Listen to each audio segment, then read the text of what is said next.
Good morning, this is the Eager Beaver Show. You are listening to a True North Eager Beaver Media Incorporated podcast.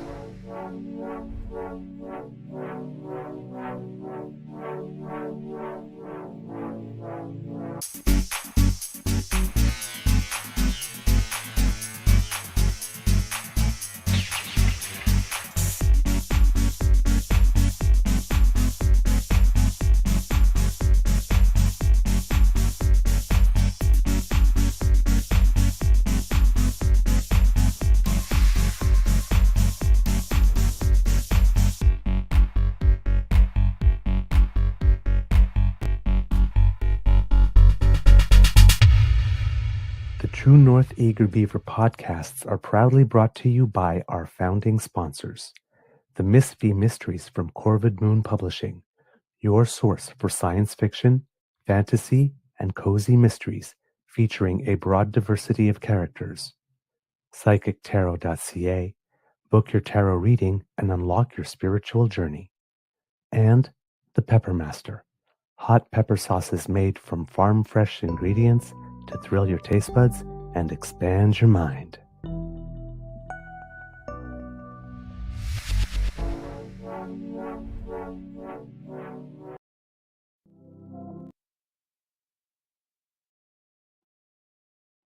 Hello, sir. There you go. Well, good morning and hello, kids, and welcome to season 5 and episode number 640 of the Daily Beaver Morning Show. 100% Canadian. Today, recording day is Monday, May 5th, 2025. Happy birthday to Milos, part of our family. Yeah. I hope it's going to be a good one. We'll see each other soon.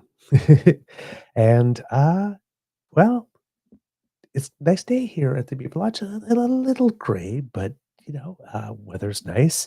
And we had a bit of sunshine over the course of the weekend. A little rain, too. So, yeah, things are kind of good. I'm your host, the Eager Beaver, pronouns he, him, hey, Mr. Beaver. And with me, as always, is my good friend, Mr. Grizzly. A big thank you goes to our podcast's founding sponsors, the Pepper Master, the Miss V Mysteries from Corvid Moon Publishing, and PsychicTarot.ca. We have a pretty big show for you today because there's been a lot of news over the weekend. But before we do anything else, the most important thing we do, Mr. Grizzly, how's your mental health today, sir? Well, sir, I'd have to say it's markedly improved over the last few days. I got 8+ hours sleep Saturday evening. Didn't get a lot of sleep last night because I stayed up to watch the Jets game, and that was one hell of a game. Yes. I was watching it going like, oh man, this is disappointing. They're not going to advance. They had such a great. They scored with 1.6 seconds left to tie the game and force overtime. I was like, That was the first one? Yeah, the first one, and then they had to pull the goalie like for a while, and they're swarming, and they scored the first one. There's like a minute 50 something left, and you think like, maybe, well, there's time. Maybe. Well, exactly. I was like, minute 50, there's time. They can do that. They could pull this off. And I'm like, oh, well, I guess that's the end. Holy shit, they scored. I was like, oh, I'm just crestfallen for the Winnipeg fans, for the city, for Canada. We wanted to, another Canadian team to advance. They scored with 1.6 seconds left on the clock. I mean, can you get any closer than that? There have been closer. I've seen goals go in with 0.8 seconds left, but still, that was taking it right down to the wire and then winning in second overtime. And then, yes, right? Not only do we get that, but we get double overtime. Can it get better? That's pretty difficult. So let's just say I went to bed on an emotional high from that. I was like, yeah, that's what I wanted to see. Way to go, Peg. Love you. Oh, my God. So, kids and cubs, as a result of that, Mr. Grizzly might have a tougher time today because since we are confessing, your Eager Beaver was not very diligent with the show outline because he was not able to take his eyes off the screen watching the Jets. It was a hell of a game. So yeah, I Please get it. forgive I me.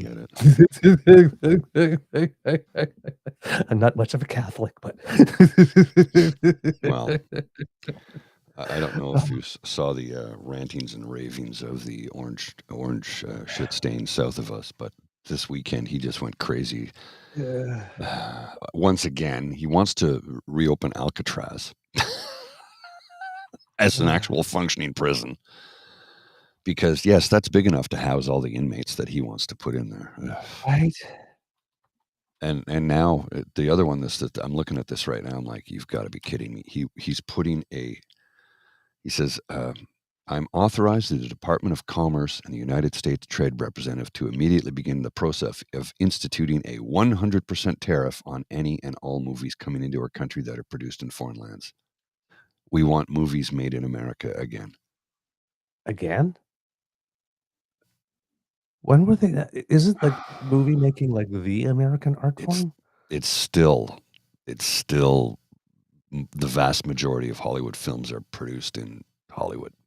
Like that, country, jazz, and rap, right? Like those are the four American. So everything that's produced here in Canada, and a lot of them are produced here in Canada, he's now putting 100% tariff on. He's trying to torpedo the film industry, and every theater owner in the United States of America is now going like, so all he's going to show is Marvel movies. Well, yeah, fuck. Right? Like, it's just, I can't make this stuff up. It's so bloody absurd. What's he distracting from today? Well, that's a very good question, and I don't know. Because that's just dumb. Oh my god! All right, always look behind the curtain, kits and cubs. Always look behind the curtain. See. All right. Yes. So yeah, go Jets, go. I think that's all the series there are completed in the first round now, if I'm not mistaken. So yeah, and that was game 7. By the way, interesting stat.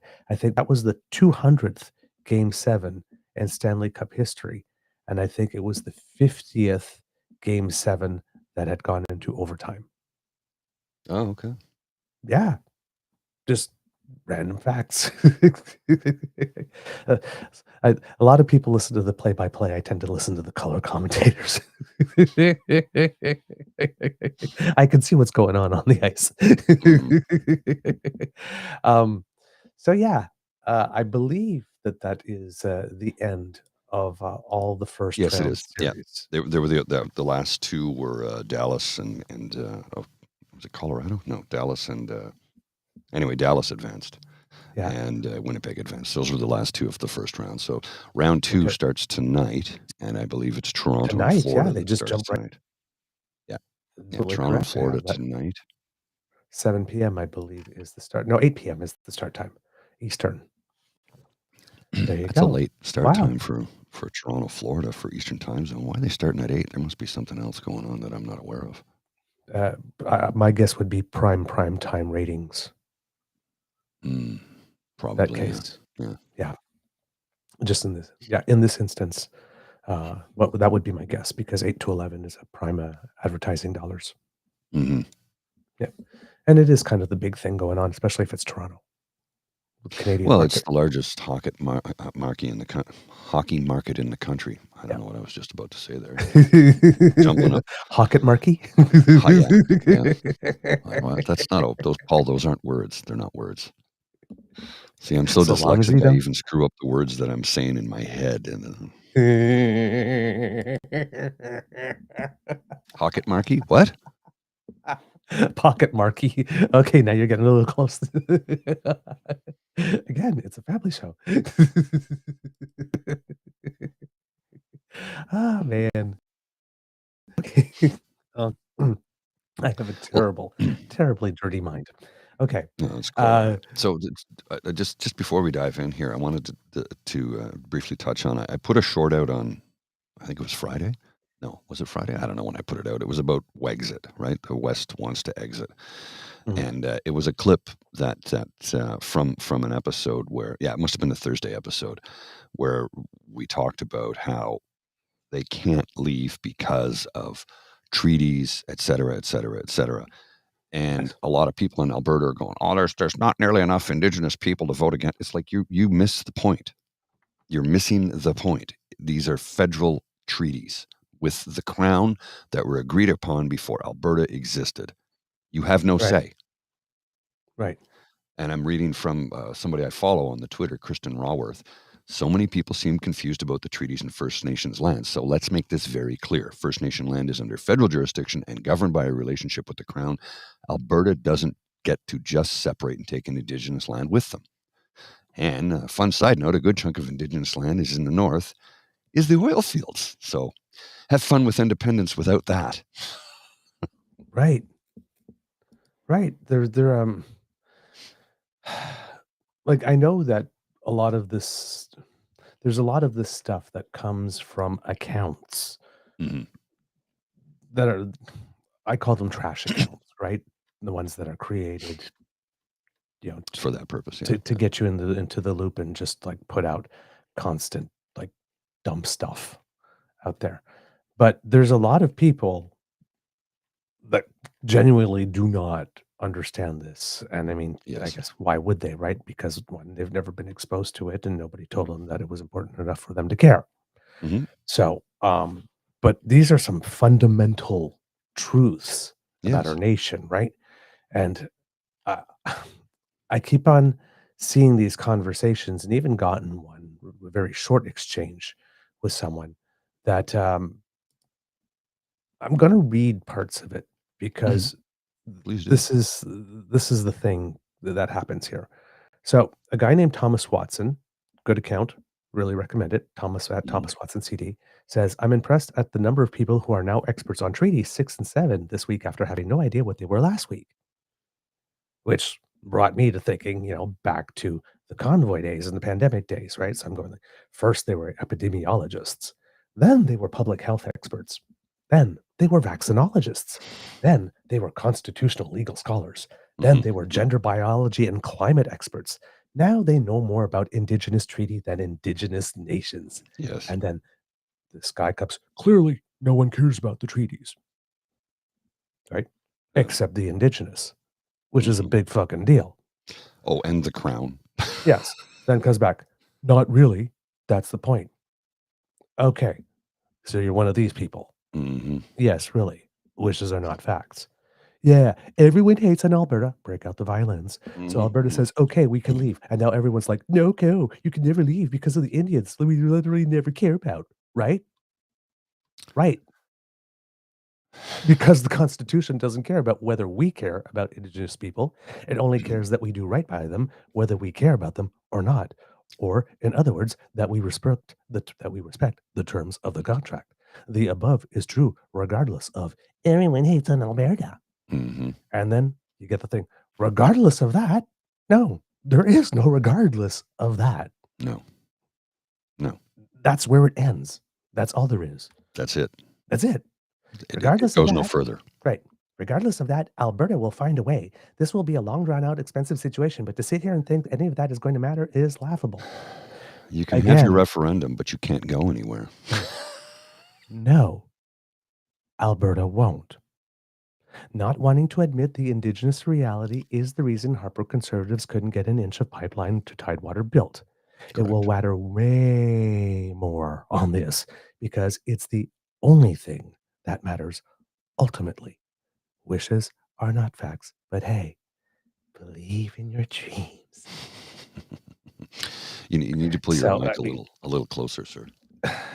It's only because you're. Oh no! It's just because the logo's on your forehead. Oh, okay. Sorry, I'm reading the conversation, so I'm not seeing what's on screen. Okay, I'm just going to move a little bit. Just going to shuffle about this way and bring the mic over this way. Come here. There you go. That's there better. You go. So yeah, and that's when I turned around and said, okay, thank you. This is my stop ding. Because a conversation with the person that is going to refuse to acknowledge that there's a thing called reality while potentially amusing, serves no useful purpose. So None. thank you. Zero. But it's like when you get to the points that like, no, it's the Constitution. Regardless of that, we'll find a way. Okay. Sorry. We're You done don't here. get to use the Constitution for your benefit and throw it out when you don't like it. It doesn't work that way. And there is no regardless after the Constitution says. Yeah. There is No, just no. that's Live what your it is. fantasy. Live your fantasy that we're gonna. Absolutely. I'm like, it's not going to happen. I keep telling people this, and they get mad at me. You're telling them they don't have the right to vote on this? No, they can vote on it all they want, but it's not going anywhere. It's not their land. Period. Again, the thing that we keep on coming back to when we talk about the 14 characteristics of fascism. Mm-hmm. Action for action's sake. The cult of action for action's sake. Donate. Give me money. I'm going to get you an elected Senate. No, Did that happen? No. Donate. Get me money. I'm going to build you a pipeline to Tidewater. Did we get it? No. Why? 2 times. The Constitution. The Senate. 1. A parliament cannot unilaterally alter the Senate in that way without the actual approval of the senators who get to vote on it. And I doubt very much that senators are going to vote to eliminate themselves. So it was dumb. And then you also need the agreement of the provinces. And given that we have Quebec in the Federation and that the Senate is the manner in which, to a certain extent, that the French fact becomes recognized and remains recognized over time, even though the French population is declining, is in the equal proportion in the Senate. Quebec will never let that go. So it is not going to happen. Stop trying to fleece grandma and grandpa out of their fortunes that they've worked their whole lives for by trying to pretend that you can do it. It is wrong. It is deceitful. It is unethical. It is cruel. It is pretty much downright evil. Just stop doing it. Do not lie to the people about what the Constitution allows or does not. Well, and the thing that is absolutely mind-blowing to me is that I keep telling people it won't happen, and here's why. Well, you don't get that. You don't have the right to tell them what to do. I'm not telling anybody what to do. I'm telling you You're what the wasting your facts time. are. The facts don't care about your feelings. That's what I hear from people all the time. But when I tell them facts that run counter to their feelings, wow, do they lose their shit. It's all about their feelings then. Yes. Because remember, you're not being fair. What are you talking about? I'm citing laws, facts, the Constitution, what needs to take place. If separation were to happen, every province has to agree to it. Yeah. They need a strong majority voting to separate, and then they have to come to Ottawa to negotiate terms. The vote is just the beginning of a very long process. Correct.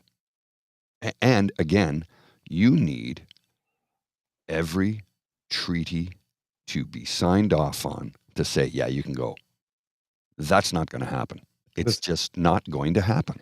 As citizens, you can leave Canada because Yeah. the Constitution grants you mobility rights, which includes the right to emigrate. But you can't take anything other than what's yours with you. Correct. I don't know how many times I have to tell people this until they understand it. You know what it is? It's the same people who think that autism is caused by vaccines.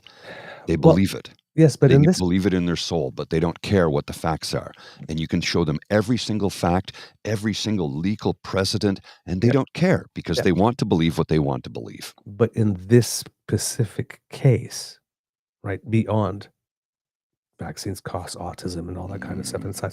In this specific case, there's also all these generations of all this negative stereotyping of Indigenous people. Yes. And that there are people that we don't have to care about. Oh, they got rights. That's fine. Fuck it. Yeah. We'll just trample over it. What are they going to do? Right? Well, so fight you in court and win.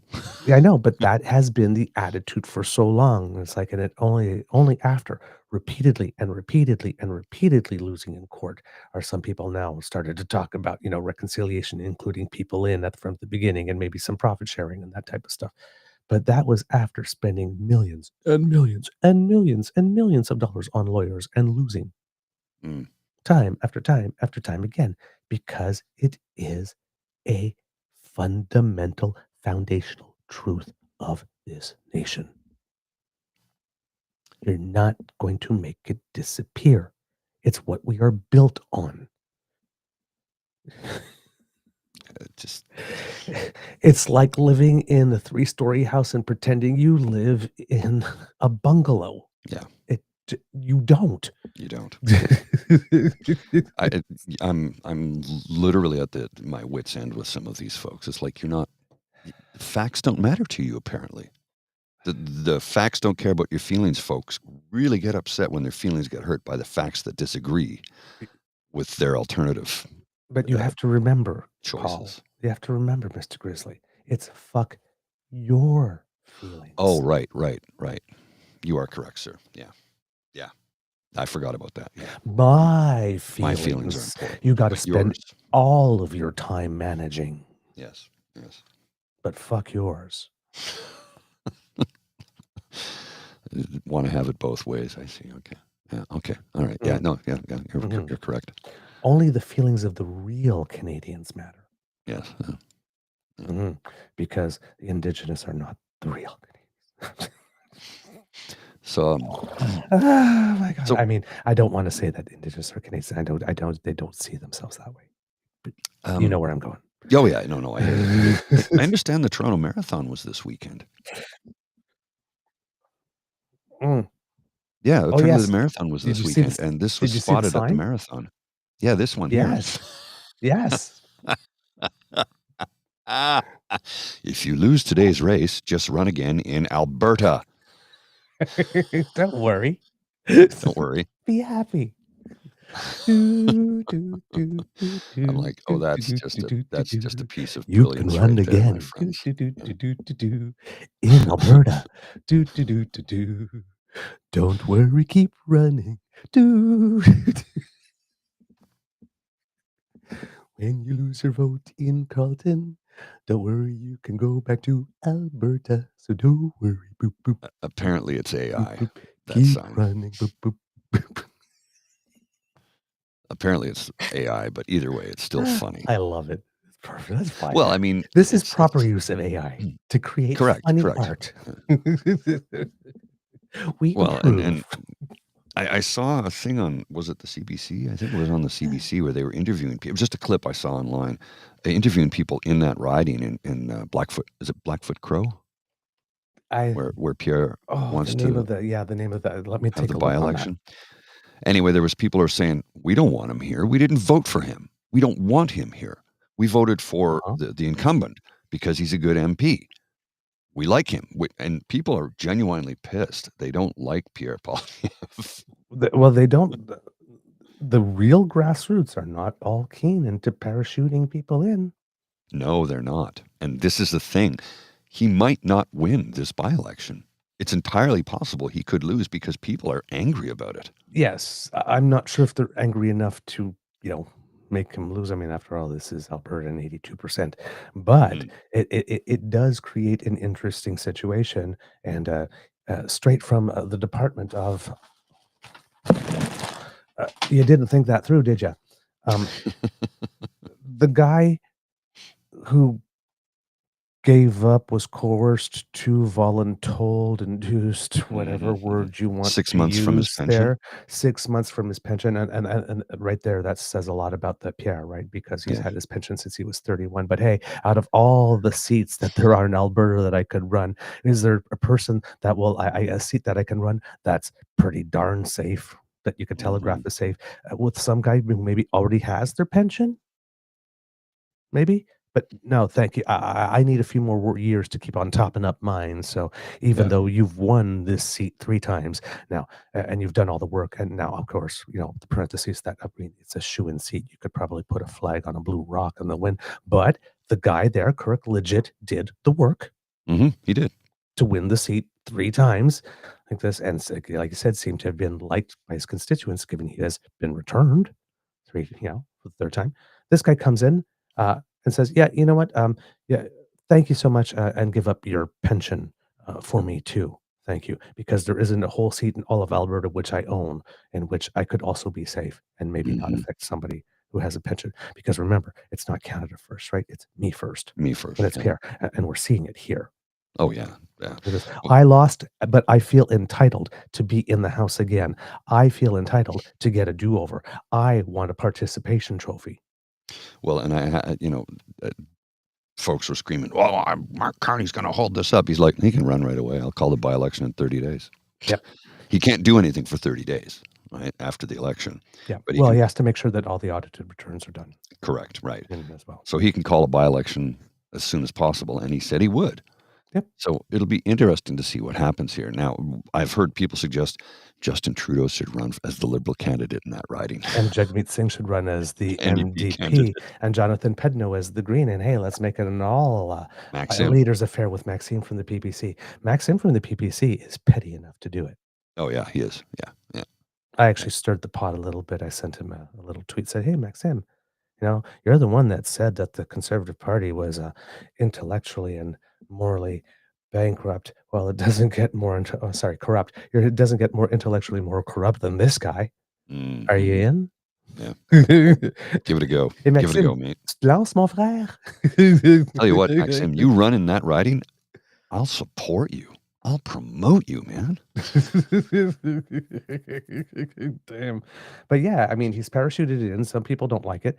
But here's the thing. This Damien Currick guy who was so generously gave of himself so that the leader could continue on and lead the fight. He won that riding with 81.8% of the vote. So even if Pierre wins it, but picks it up with, 70 something percent, or heaven forbid in the 60s, and perhaps with much lower turnout. Wow. I'm not sure how the party's going to explain that one.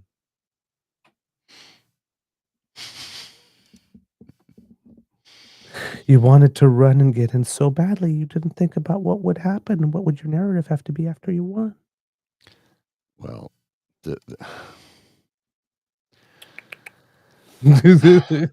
I'm now seeing online where conservatives are losing their shit over the personal income tax cut being delivered by Mark Carney. Yeah. Screw that. Just screw that. That is, conservatives are at the throw everything and the kitchen sink. Right. So the writing is Battle River Crowfoot.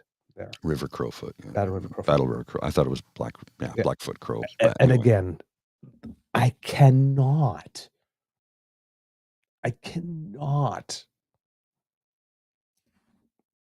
stop thinking again of the delicious irony of the man who said that Indigenous people just needed to acquire better work ethic running in Battle River Crowfoot. Yeah. He might be in for a bit of a surprise. Lord help me, Jesus. Just, wow. Yeah. The sheer gall. The sheer gall. So, a couple of tidbits before we get into the meat of the stuff. There's a couple of important events that happened last Tuesday. Not as important, but because I have a dance background, was International Dance Day. So if you missed it, like I did, have a little twirl whenever you have an opportunity sometime today. Have someone dip you. Yeah. I was not aware of that. Last Wednesday was the 50-year ending of the Vietnam War. And over the course of the weekend, you probably heard there was a whole bunch of events in the Netherlands, because today is Dutch Remembrance Day, but Friday was Liberation of the Netherlands Day. Yes. And there were massive celebrations throughout the Netherlands and here in Ottawa as well. There were pipe and drummers marching up and down Elgin Street, and they were doing impromptu performances at different places. And bumped into my buddy Nico, who is one of the best pipers around. And he says he came in and he was in full regalia. I'm like, I go, working? He goes, yeah, I'm here for a meeting. So he had his meeting, and then he left. He says, I got to go. I got another gig to get to. I'm like, hey, go kick some butt, So yeah, there was a lot happening yesterday for Netherlands Liberation Day, which is cool. It's cool. 80 years, man. That's, Well, that's the thing. Today is Red Dress Day? May 5th, is Red Dress Day. Okay. As well. So, and we'll get to that. But the Dutch liberation thing is every 5 years Mhm. there are big events in the Netherlands, like, and then a lot of Canadians go and like this. So this is the year. So we had like 29 veterans that are still alive from World War II that went down and made the trip and were there. I think the oldest I think was like 106 or something. But and people line the streets, and I was hearing Oh, some yes. comments of the Dutch, and they're saying like, well, I mean, that we're all here 80 years later. I mean, like clearly, there's a very, very, very special relationship between Canada and the Netherlands. For those of you who are listening who may not be as familiar with Canadian history or newer to Canada and don't know this part, there's a very, very deep friendship Mhm. between our two countries because we did do a lot to liberate the Netherlands, and you know, after war and whatnot. But there was also like situations like we brought in food and a whole bunch of other stuff because you know people were very, Starving. very hungry. Well, I mean, hell, Leo Major liberated a single town by himself. Right, One man. He scared the right, entire German regiment so badly, they fled. It's a fact. You can look it up. right. Leo Major, Uh, Québécois. yeah, Uh, Serious dude. and then also there's the fact that the Dutch royal family, including Princess Juliana, fled to Canada during Mhm. World War II and were granted asylum. So Ottawa became their temporary home, and at the time, Princess Margriet was born. She was Mhm. born at the Ottawa Civic Hospital on January 19th, 1943. So to ensure that she would be a Dutch citizen, to ensure the lineage and that They all the declared it royalty Dutch title and all soil. that kind of stuff. Yeah, the Canadian government declared the maternity ward extraterritorial for that period, which meant that the hospital room was temporarily considered part of Dutch territory, allowing her to inherit her nationality.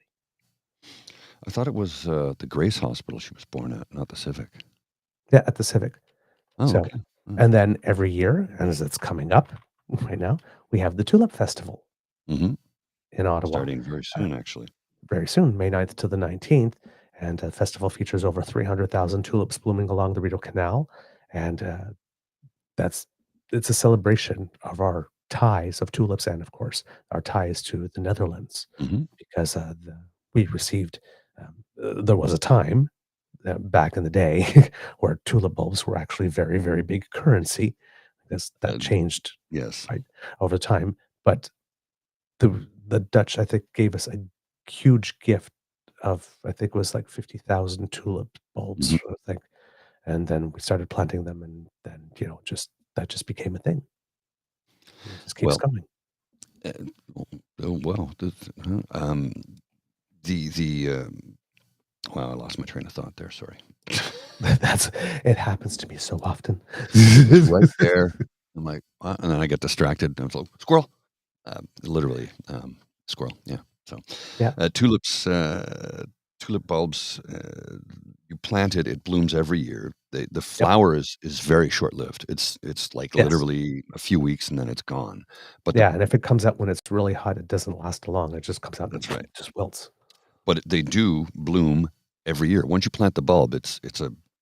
permanent. Yep. Exactly. So, and they've been sending us, Mm. gift of tulip bulbs every year since 1945. Well, So they're we have a lot of them now. annuals.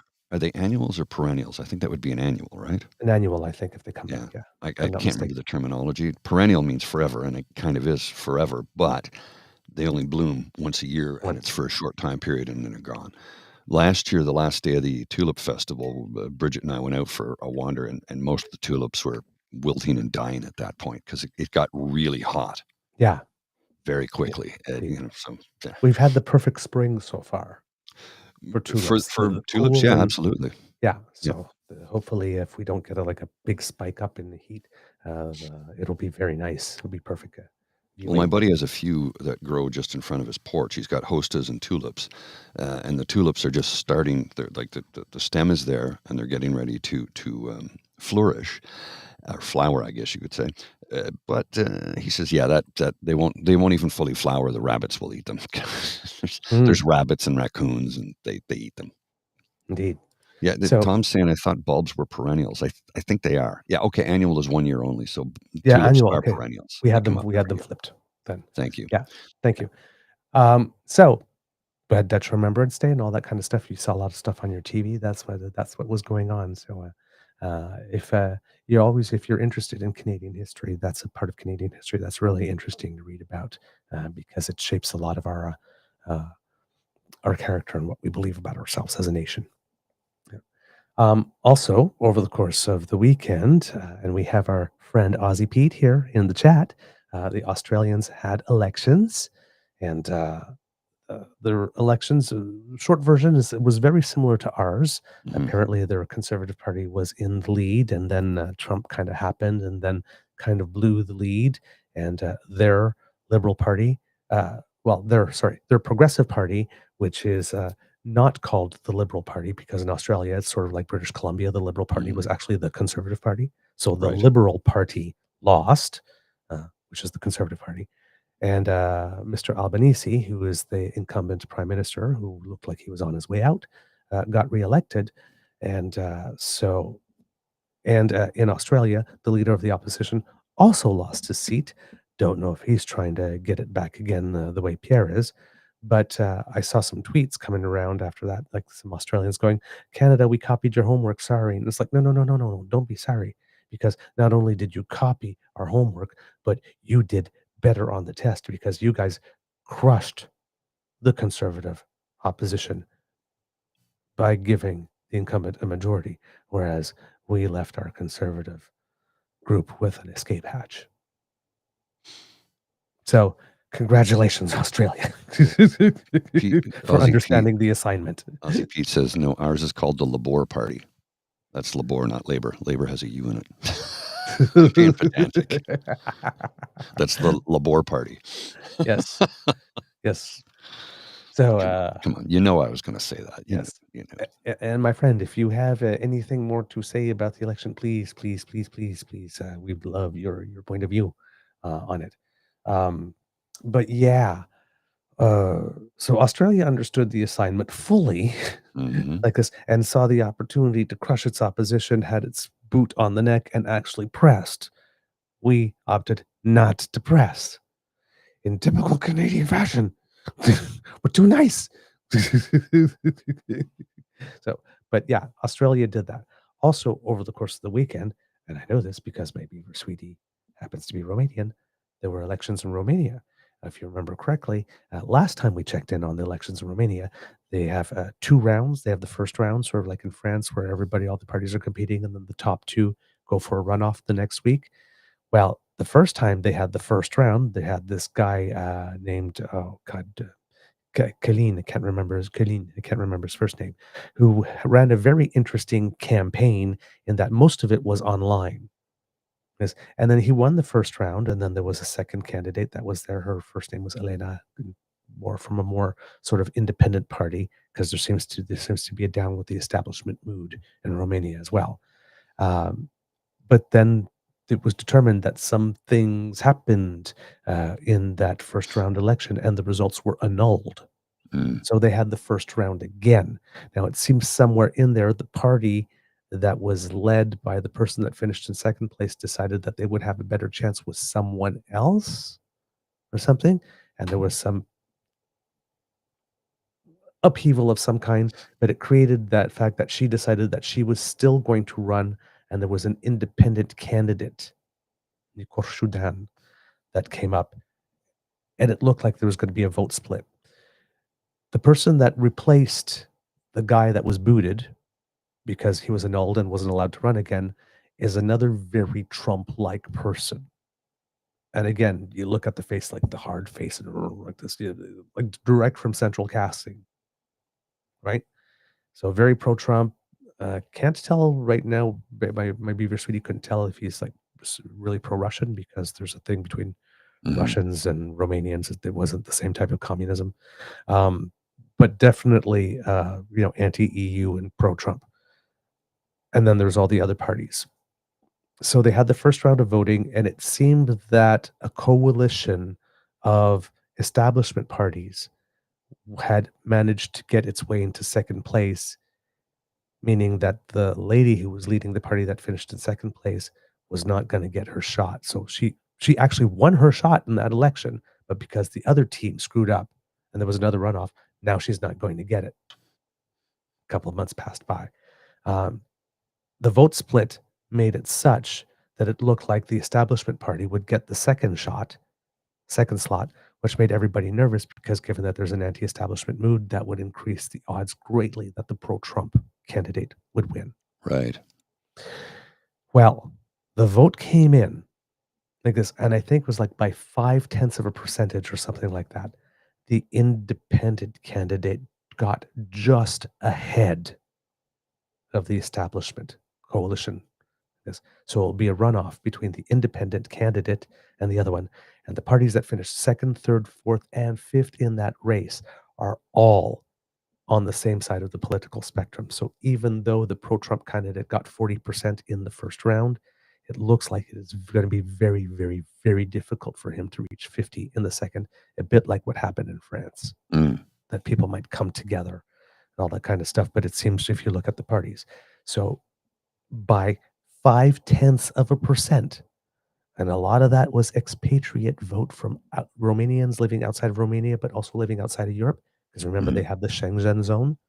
So there's lots of Romanians living in Germany, but go back to Romania like for weekends on high-speed train and holidays and whatnot. They haven't emigrated away. They're just taking advantage of the fact that they live outside of Romania, but taking advantage of all the EU privileges. Right. But expat Romanians that live outside, however, like this, even though most of them did vote for the Trumpian kind of candidate, the anti-establishment feeling for people that actually emigrated away and maybe are used to life under Canadian government or American government without Trump, that type of stuff, or like that type of lifestyle. And there, the establishment candidates finished third, and it was the expatriate vote that made the difference between in the national vote. The establishment party finished in second and third, thus giving Romania a chance to still be democratic after the second round. This is a good thing. Expatriate vote. Expatriate vote. That's what it came down to. Yeah. Vote. Every vote counts. Even if your votes are the last ones counted. Right? They all count. They all Every single count. one. And it's important that you vote in every election. And I'm just reading here, in this season of Amazing Race Canada, a one-man team attempts to race from Carleton, Ontario to Battle River, Crowfoot, Alberta to try to win his job back. We need that inspirational go-go music. And go. All right. So that's all the sort of tidbit everything going on in the world kind of stuff. One last little thing that we have. This is bringing it back, bringing it home.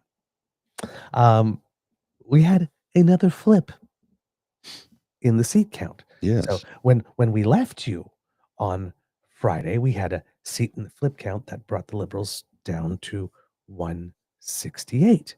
But it seems, and this couldn't have happened to a nicer guy, that another seat flipped. Mr. Grizzly, do you happen to have the article handy? Would you like to take it? I'm looking for the article. I don't think If not, I have it. Okay. Yeah, I don't think it was included. All right. So, no, it's a video clip. Okay, yeah, you could use that too, I think. Yeah, I'll put the clip up here. Just give me a sec here. Yeah, I didn't realize there was a full article as well, but here's the video clip. We'll run this. It's not the first change on the political map from races that were too close to call on Monday. A vote validation process has changed Milton East, Halton Hills South from Conservative to Liberal. CTV's Krista Simpson joins us now live with more. Krista, this riding is just east of Wellington County's eastern boundary. It is a new riding, Tony, created from parts of the previous ridings of Wellington, Halton Hills, and Milton. And on elections night, the preliminary results showed it had gone to Conservative candidate Parm Gill, who appeared to have 298 votes more than Liberal Christina Tesser-Dirksen. But during the validation process, when a returning officer goes over everything, Elections Canada says Tesser-Dirksen actually came out on top by a margin of 29 votes, Wow. making this one of the closest results in the country. There will be a judicial recount, something that is expected to start in the next few days. But as of now, Tessa Dirksen is the winner and MP-elect. She's also a lawyer and a Milton Town councillor who says her goal is to amplify the voices of the people she'll represent. I just think this is a really perfect example of what we hear all the time, but sometimes we don't take seriously. Every vote counts. I mean, we've seen it in a number of ridings across the country, razor thin margins. Every vote really does count. And, you know, there's been times in elections before I was in politics where I thought, oh, really, how much of a difference can I make? But we're seeing it play out in front of us across the country. Yes, it can come down to single digits even. So it's really important that everyone gets out, exercises their franchise, and I hope people learn a valuable lesson from this and continue to be engaged politically. With this riding now going to the Liberals, their seat count sits at 169. Tony. Okay, CTV's Krista Simpson with that. So there's a bit of a, you know, I mean, a difference of what, 29 votes? Mm-hmm. Fewer than 30, yeah. So 29 votes is what separated them. Yeah, there's Wow. one in Newfoundland where the difference is 12 votes. That's going to Holy not a crap. judicial recount, right? And remember the stat that we told you, right? When we counted to the four, right? When it was back at 168, the four closest Liberal ridings that they had lost was a total of 652 votes. Yeah, If that's those four seats had flipped, 652 votes. Now it's lower, given that another seat has flipped like this. We would be talking majority government today. well, and I keep reading online, all the Liberals have a razor thin minority. Razor thin? What? They have more seats than they had in the last 4 elections. Yeah, it's very, very healthy. They're literally 3 seats away from a majority. Please tell me how that's razor thin. By Yes. what metric? Yes. And here's the other thing, right? You know, because you're hearing the Conservatives going around, particularly Andrew Scheer, go around, but look at all the seats we gained. You guys gained 15 seats. Yeah. The Liberals gained 15 seats. So, well, let's not talk about that. You're with this flip, you're literally treading water, but you were crowing by having one seat more. Because again, if the guy you are running drives turnout for you, but drives an equal amount of turnout for the other guy, and you end up treading water, it's not a win. It's not a win. You stayed in the exact same place. You just have more. Well, But you no, didn't we get still ahead. got more. But it's But you didn't get ahead in any way. It's just like, don't try and talk sense to some of these folks because they refuse to listen to a reasonable fact-based argument. No, facts don't care about my feelings. I know. My feelings, right? I know. But Although I will admit, the one thing I have, and I think somebody pointed it, I think it was Steve Paikin wrote an article about it from TV Ontario, wrote an article about how he said, the one thing the media isn't talking about, maybe we should, is the fact that nobody is contesting the results of the election. yes, Nobody officially, like no members of parliament, no leaders, nobody. There are people screaming it, but they really don't understand how any of this works. And I feel for those people. They're just low information, blissfully ignorant. Yes. Now, Parm Gill, I gotta get Again. coffee. I'll be right back. I'm particular, like I say, couldn't happen to a nicer guy, because this is a person that's been around the conservative movement for a while, and I guess for whom there's been a couple of little controversies. Just recently in this election, according to Ahmad El Bayoumi, who's the author of the Political Corner, a newsletter on the politics and policies and personalities at Queen's Park. He says, on April 21st, the Liberal Party has filed a complaint to Elections Canada on a potential violation by ex-Ford government cabinet minister turned Conservative candidate Parm Gill. Political Corner has learned after he campaigned inside a facility where early voting was taking place nearby. Now, if true, campaigning inside a facility where early voting is taking place is a big damn no-no.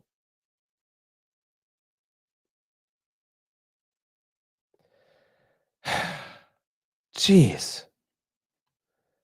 Unbelievable. And there are a couple of other things. I believe when he was a minister, he once wrote a letter advocating for something on ministerial letterhead, and shouldn't have done that. So, this is a guy that's not new to controversy, and perfectly fine with him losing the seat. There's some people in the party, even though you don't want them to win, who you think, well, this candidate, if they won their seat, I wouldn't be sad. But like these people have to go. In my book, he was one of the people who had to go. So if this result holds, because remember, it's a validation, right? This is not the audited report, right? Remember, we count the ballots at source, then make sure that what was called in is okay. So we do that type of validation. This is the part that was done there.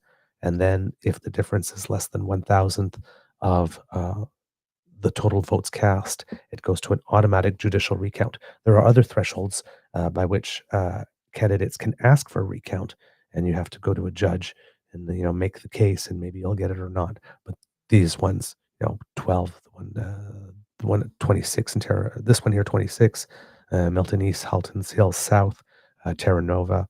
That one is 12 difference, and I think there's another one in Quebec. I think which is like 36 or 60 or something like that. All of those three have to go to judicial recounts, just mandated by the law, given the difference. Just pure math requires it. So so there are still 3 seats now that could change hands. Two of them are in the hands of the Liberals, and one of them is in the hand of the Bloc. So if the one in the hands of the Bloc flips, well, now we're at 170.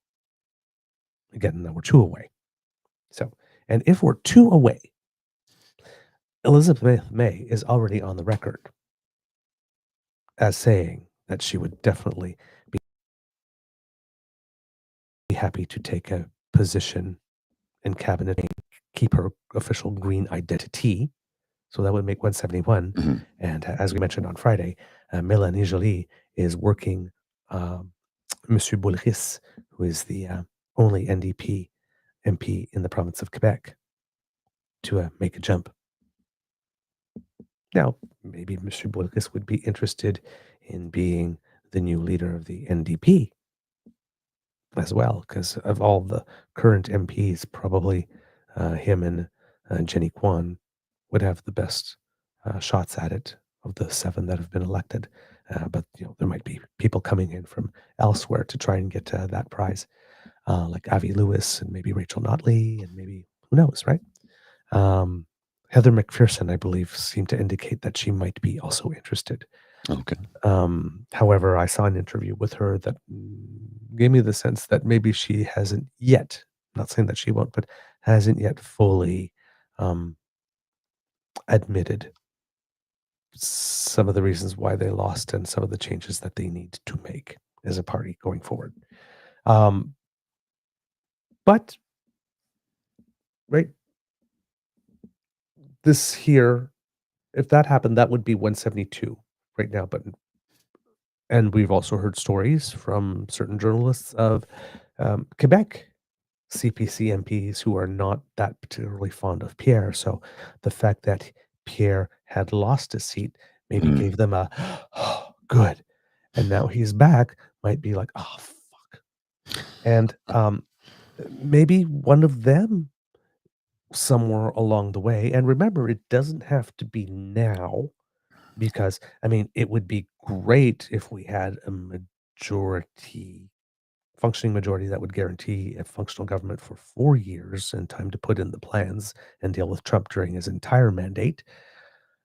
That would be great, and it would be nice to have it before Pierre runs in the by-election, or before he actually wins his seat, but we really only need it, really, around midterms. If he wins his seat, there's no guarantee. Yeah, there's no guarantee, and he also has a leadership review. Yes, That's mandatory when a conservative leader loses an election. next AGM, which is sometime in September, there is an automatic vote. And between now and then, a lot can happen. Like, let's say, for example, Mark Carney is doing such a great job with Trump and other stuff Mhm. that over the course of the next 6 months or so, because the by-election will be in, well, I mean, the leadership review will be sometime in September. So over the Right. next 5 months or so, the Liberals gain 2 or 3% more in the polls, and the Conservatives Mhm. drop 4 or 5. It's it All of a sudden, he Anything's does not. possible. It's not as close, and maybe he doesn't. People start asking questions about whether he's the guy for the future, and even though he wins his seat again at the party leadership review, I think maybe we'll go another way. Well, the thing that is not surprising to me, but many people were like, "I can't believe he's not stepping down. He lost his seat and he lost the really election, should. and he wants to remain as leader." I go, "It's because he's a smarmy narcissist asshole. That's who he is. Yep.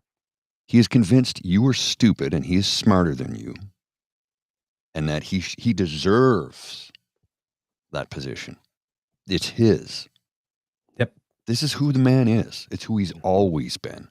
I agree, my friend. And again, we are not disputing or diminishing the fact that he puts the work in, because he does. It's just he's working towards bad things for most Canadians. And he seems to have a trouble with prioritizing Hmm. because, again, somebody who is as driven and focused as he is really surprised me that they didn't have all the candidates nominated by the time that the election came, because they were calling for it. You think all those ducks would have been in a row. Really surprised me they didn't have a platform ready to go, all written out pretty much before. Let's just wait a week or two, see if there's anything that happens in the election that we need to slide in or adapt, and then drop it. Can't believe they had no costing Hmm. whatsoever. Can't believe that they actually tried this new accounting trick and thought that it would work. I mean, all these are, I don't know what he was spending his time doing working so hard, but it wasn't the essential things that he needed to do to ensure that that was a campaign that was gonna work, Well, he right? runs everything from top down. Yep, There's nobody tells him anything, not yep, even Jenny Byrne. yeah. Well, It's and that, literally everything comes from him. yep, and we seem to get that context from the press too, that he seems to be a person that more people tell him, he's wrong or whatnot, the more he just hunkers down. Yes. He's convinced he is right. Yeah, Um, he doesn't learn anything. Again, he is an angry teenage boy in a man's body. yeah, so He and we'll hasn't have a changed a chance. bit We'll from have high a school. chance, yeah, and we'll have a chance to see this now, right, whether or not he's learned something, because the election did send a message, and he personally got one. By the Mhm. way, it seems that, in all this time yet, he still hasn't, had anything to say to the people of Carleton who have supported him for No, 20 years, no, no, no, not a word. or Bruce Fanjoy. No, hasn't congratulated his opponent who Yeah. beat him. In fact, other than, one single tweet since the night of the election. One single tweet. One of the most prolific people on Twitter. If Mhm. you look at his Twitter feed, he's got April 28th, vote for change today, find your nearest polling location and bring a friend. April 29th, probably just shortly after midnight, I would say. Yep, 12:53 a.m. Live. Pierre Poilievre speaks on election night. So it's his speech where he says, I'm going to keep going. And then nothing from him on the 30th, nothing from him on the 1st. On Mhm. May 2nd, it is with humility and appreciation. Okay, number one, we know you're fucking lying right off the start, There's right no off the bat, humility Denny, there. because you do nothing with humility. That is not in your repertoire. Okay, so just It's can the not. bullshit right now, princess. It's with humility and appreciation that I have accepted Damien Kirk's offer to resign his seat. Okay, Well, let's and talk to about that. begin with, though, let's just, before we move ahead, being pedantic, humility isn't even the correct word to use there. No. It should be with honor. Yes. Like, he can't even get that right. Yes. Yes. He's borrowing the word humility because, remember, that was a big theme in Mark Carney's speech, and this guy tends to lift everything off everyone. Yeah. Yeah. Okay. Um, I've accepted Damien Kirk's offer. Was it an offer? Really? Oh, yeah, I'm sure it was. To resign. Was it a resignation? Really? His seat in Battle 6 months River. from his full indexed parliamentary pension. Yeah. Yeah, really, really good pension too. Yeah. Battle River Crowfoot, so that I can work. Really? Work to earn the support of the citizens there to serve them in Parliament. Wow, you're gonna, let's see, you were 20 years in one riding where the citizens of that riding decided that you weren't working enough to earn their support, and you're gonna go someplace else and say, "Hey guys, I've just arrived. Oh, look at me. I worked so hard for, oh, what is it, 4 months? Mm-hmm. You trust me now, right? Yeah. Mm. You're Well, gonna work. You're gonna work so hard over those next 4 months. Yeah, sure, Pierre. there's another group of individuals throughout the province of Alberta who are like, nah, he's just an Easterner now. He's been there for 25 years. Yeah, you They picked the literally don't see him as one of their own anymore. They Yes. don't. The guy picked the safest riding, conservative riding, in all in Canada Mhm. because he plans to work hard to earn. Yeah. Let me see if I'm trying to do the math on that one. Bullshit. Bullshit. I'm doing the math, and 1 + 1 = 4, according to him. Damien's selfless act. Oh, Yeah, honey. sure. Yeah. A man does not win a seat 3 times and is 6 months away from the best pension taxpayer money can offer, and resigns selflessly. So I when wonder you what the quid pro quo was for this one. I'd love to know. exactly, you're following exactly where I'm going, Mr. Grizzly.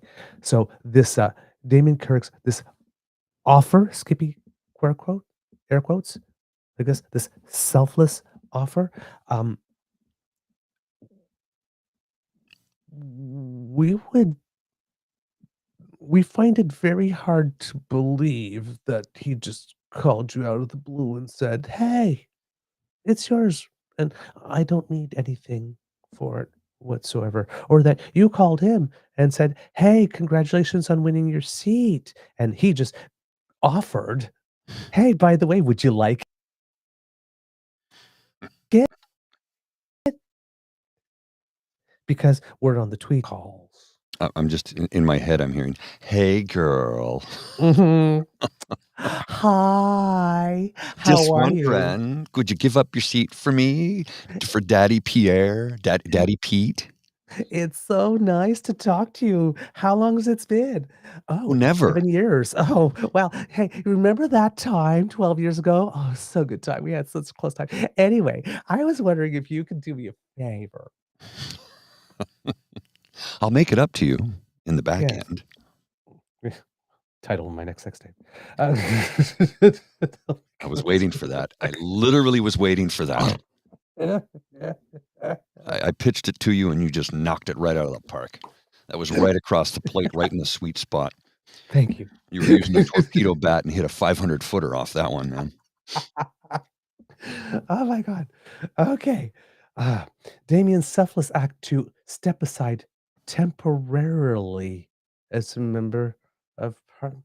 How somebody please explain to me how in our parliamentary system somebody wins a seat via an election Vacates and it. steps aside temporarily. Was he gonna Now run another by-election somewhere? Like, now it is, but this seat here, right? The only time you can temporarily step aside from your seat is, let's say you are involved in a scandal and you decide to step aside while it's being investigated or something. But usually that's from a cabinet position or a committee position, but not or caucus, but not the actual seat.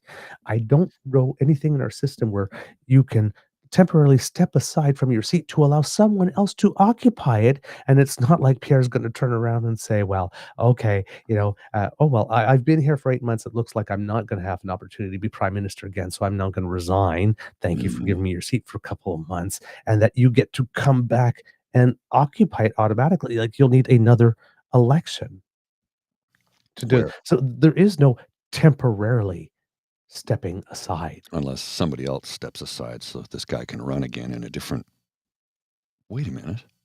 Why would he do that? Run in a different riding? You and I had predicted together who it would be, and we weren't far off, but it wasn't that It person. wasn't that person. No. Yeah. It was the person who stepped aside is not who we thought it was going to be. Nope.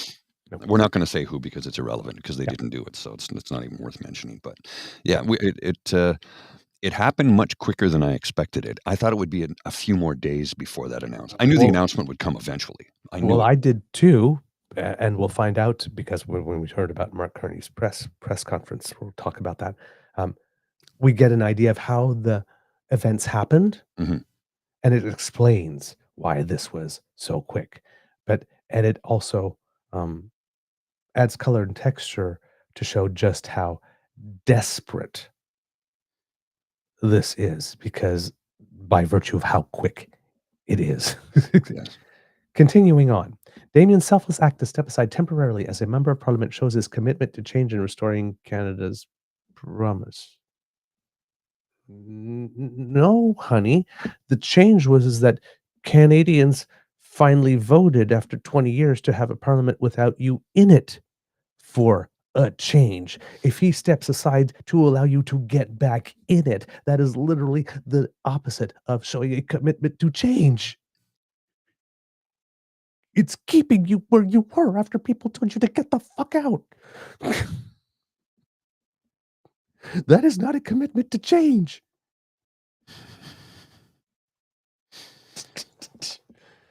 I will work to earn the trust of the good people of Battle River Crowfoot. You know nothing about them. You don't know if they're good people. I mean, I assume that they are, but you don't know that.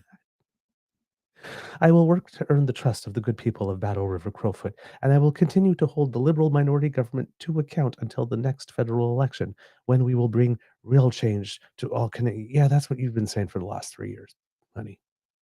Your act is tired. So are you. And he literally is now turned himself into a pea stain. Oh yeah. Yeah. How many times, and again, certainly doesn't. The guy that's already known for being MGTOW Mhm. was told no. Can't accept. He heard try harder, try again, try another way. He did not hear no. No does not mean no. But for some guy who puts MGTOW on his hashtags on his social media accounts for 5 years, I guess that totally tracks. Yeah. Well, I mean, yeah. Let me climb up all on top of you all over again, even though you just pushed me off you. No. You love me. You love me. You know you do. You love me. You know you do. I am so tired. Nevertheless, he persisted.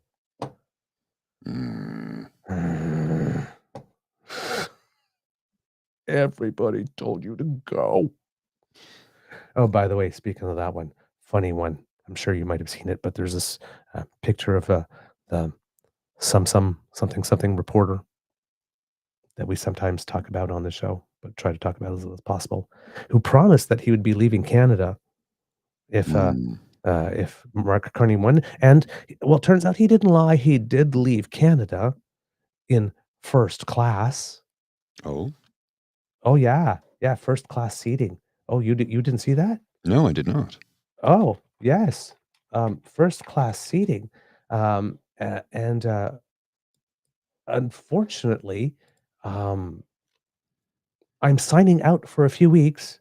If you don't see me tweeting, don't worry. I'll be back soon, stronger than ever before, was Oh. his tweet, which kind of very much surprised me because I remember him saying that he wanted to leave. And this is how he is traveling. Well, first class or business class, either way, it's a very nice, comfortable seat. So who's paying It for looks like that? he's got a J seat, doesn't he? Yeah. So here's the thing. Now, I have no problem with people taken a vacation. But dude, you said you were going to leave. You didn't say you were going to leave and come back. That's correct. So once again, another person who is not of their word. Number one. Number two, somebody's turned around and said, "Oh, angry trigger?" No, not really. Just wondering why someone can't keep their word again. I'm not angry. I'm just expecting someone to keep their word, and they're not. But I also, however, didn't spend years building a personal brand of myself as being a pleb like you. Mm. That photo, a little off brand. Well, apparently it was photoshopped, according to Brinks. It says that was a Oh. Photoshop picture of Plebe. Look at it better. I'll see if I can find it here. I didn't check But it. it's on his account, though. Oh yeah, he probably photoshopped it though, is what he's saying, to make it look like he's traveling in first class when Yeah. it's not. Well, again, if he photoshopped himself, that's even more dumb, isn't it? Oh, I can't check it because I'm blocked. He blocked me. So, I mean, no loss. But, like, come on, man. I'm a pleb. Now, don't get me wrong. If I ever got a J seat on a plane, I would be all over my socials going, "Hey, photo, click, click, hashtag first class, emoji, champagne glass, emoji, sunglasses, emoji, heart, emoji, kiss, kiss. Living it up, bitches." Too. But of course, I'm not getting people to give me money based on the fact that I'm a pleb Mm-hmm. like you. Mm-hmm. So, if he actually is in first class, hey, enjoy your trip. I probably wouldn't have been snapping pictures of myself all over going, "Hey, flying first class." And if you photoshopped yourself flying in first class when you're trying to present yourself as a man of the people, well, then I got nothing for you. Have fun. I was able Knock to yourself out. I was able to get the picture off of another through another feed, and I don't know if it's Photoshopped, to be honest with you. It may be. I don't know. I don't know if it's shopped. It doesn't look like it to me from what I can see here, but maybe it is. Either way, it's, I don't care. right. Go. Don't come back. Well, I mean, don't care. We cared enough about to mention it. Well, no, so- what I'm saying is leave. I don't care if he's in first Yeah. class, business class, or low class. Just Exactly. leave and don't come back. The point here is you promised you would go. Looks, and we would just really, really like you to be of your word. It's weird. He looks like he was vaccinated. You can tell by the way his face is a little reddish from PNC Bio. Nasty, nasty, nasty. We approve, but nasty. All right, kids and cubs. The Prime Minister had his first press conference as Prime Minister, official one, and made a lot of news during it. Mr. Grizzly, do you have the YouTube thing up? I do. Okay, It's, yeah. it's 1 hour. Do you have a starting point on it? Yes, I do. I didn't have a chance to include it in the notes, so I will send you these separately here. But we can go to 3:30, and it just 23 seconds, 3:30 to about 3:53. This is close to the opening of it, where Mark Carney opens up with a very interesting thing that I caught, and I didn't know if I was the only one who caught it, but it turns out I wasn't because it seems all the news networks heard it too. So. Mia, bonjour tout le monde. Good morning, everyone. On Monday, Canadians elected a new government to stand up to President Trump and to build a strong economy. Canadians also sent a clear message that their cost of living must come down and their communities need to be safe. As Prime Minister, I've heard these messages loud and clear, and I will act on them with focus and determination. Les Canadiens et Canadiens ont fait entendre. Canadians made their voices heard.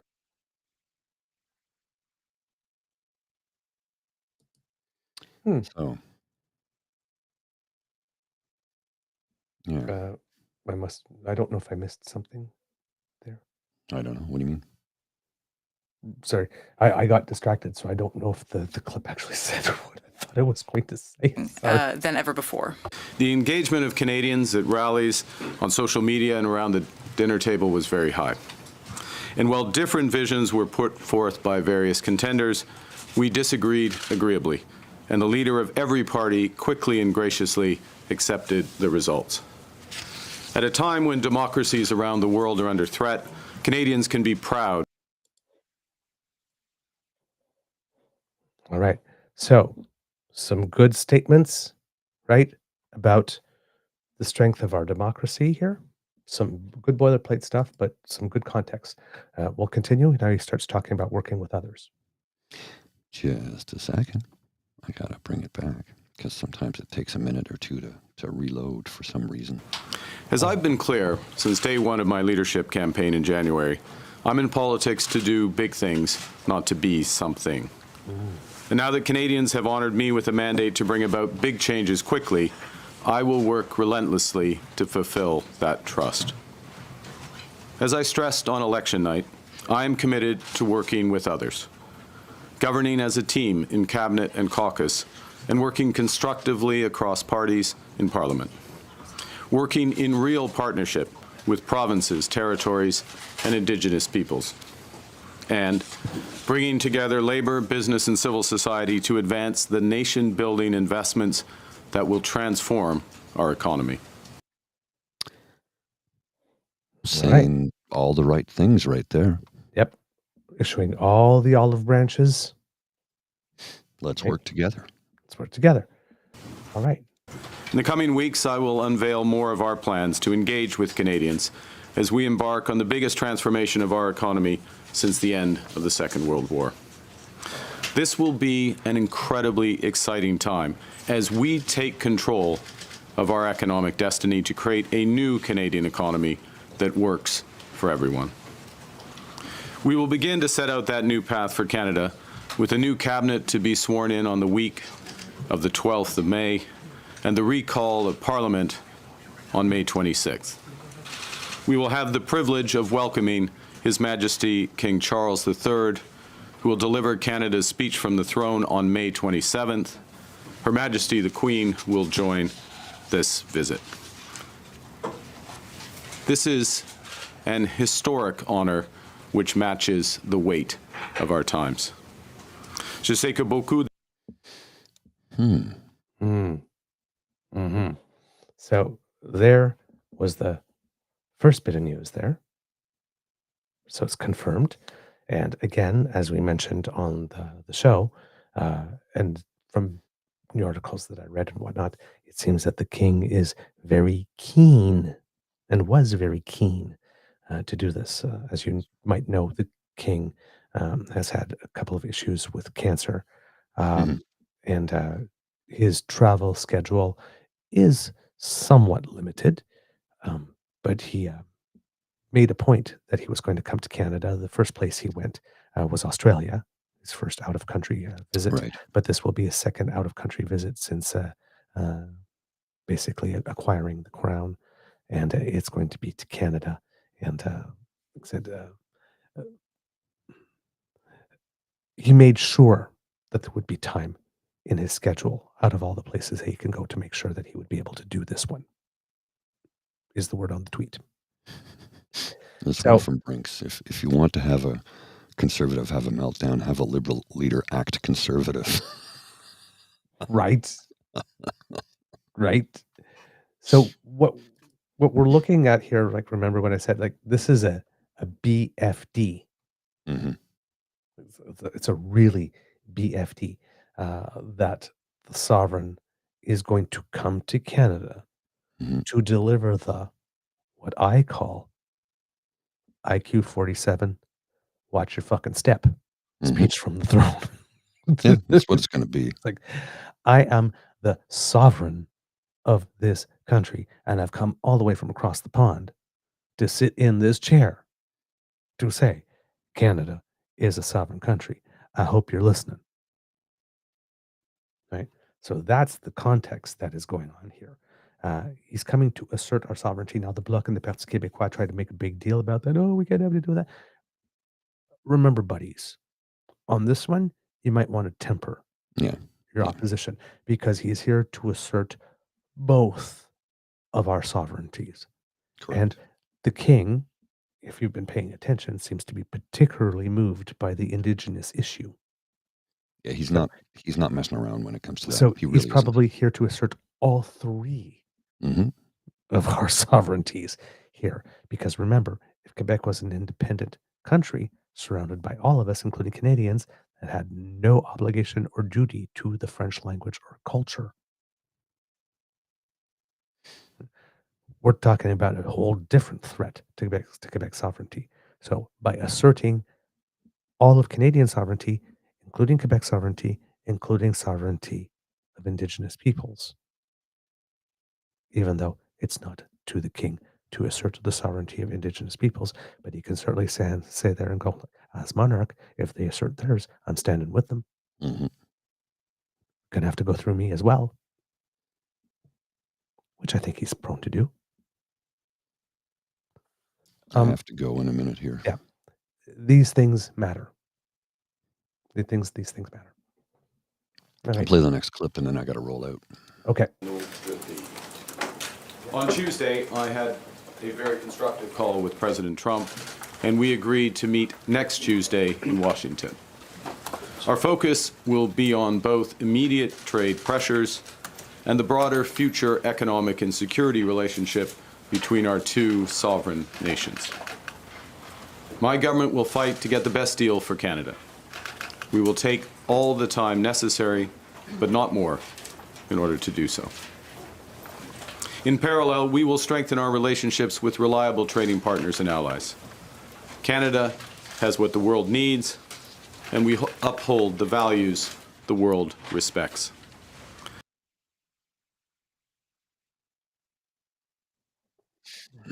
Right. So, Mr. Grizzly, did you have any opening impressions there before you have to go? Once again, he's saying all the right things that I think the vast majority of Canadians want to hear. Even the ones who didn't vote Liberal are going like, let's give this guy a shot. Now, I've noticed something here in the chat. Somebody saying he's not behaving like a conservative, and it's a very heavy spending agenda. Not exactly conservative. Yes, but Actually, let's point out the fact that Stephen Harper ran multiple deficits Mhm. as a Reform Party stalwart. Yeah.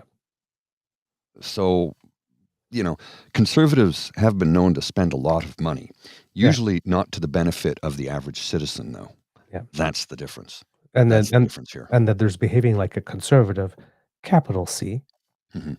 In this case, he would be if we're talking about spending, or behaving like a conservative, small c. Well, and again, you need to look at programs that historically progressive conservative parties had started in this country. The idea for a UBI in Canada came from former progressive conservative Senator Hugh Segal. It's an expensive program to get it up and running, but in the long run, it saves us billions of dollars because the ancillary benefits of a UBI are less policing costs, less healthcare costs, less. It's just a better system all around. It's been proven time and time again. We just need somebody that has the cojones to step up and make it happen. I was hoping Mark Carney would be that guy. I don't know that that's going to be the case. Maybe. I mean, he just got in. Let's see what happens. I do have to go. I will see you all tomorrow. Sir, Until that time, take care. Yes? Before you go, can you just tell me, let me know where you are on the timestamp so I can take over? 7:56. Thank you. Okay, because then he goes into French. So 8:52 would be the next clip. So Perfect. Thanks. all righty. I will see you tomorrow. Take care. Thanks, my friend. All right, kids and cubs here. Yeah. So, yeah. Let's continue with Mr. Carney, and went to take a check.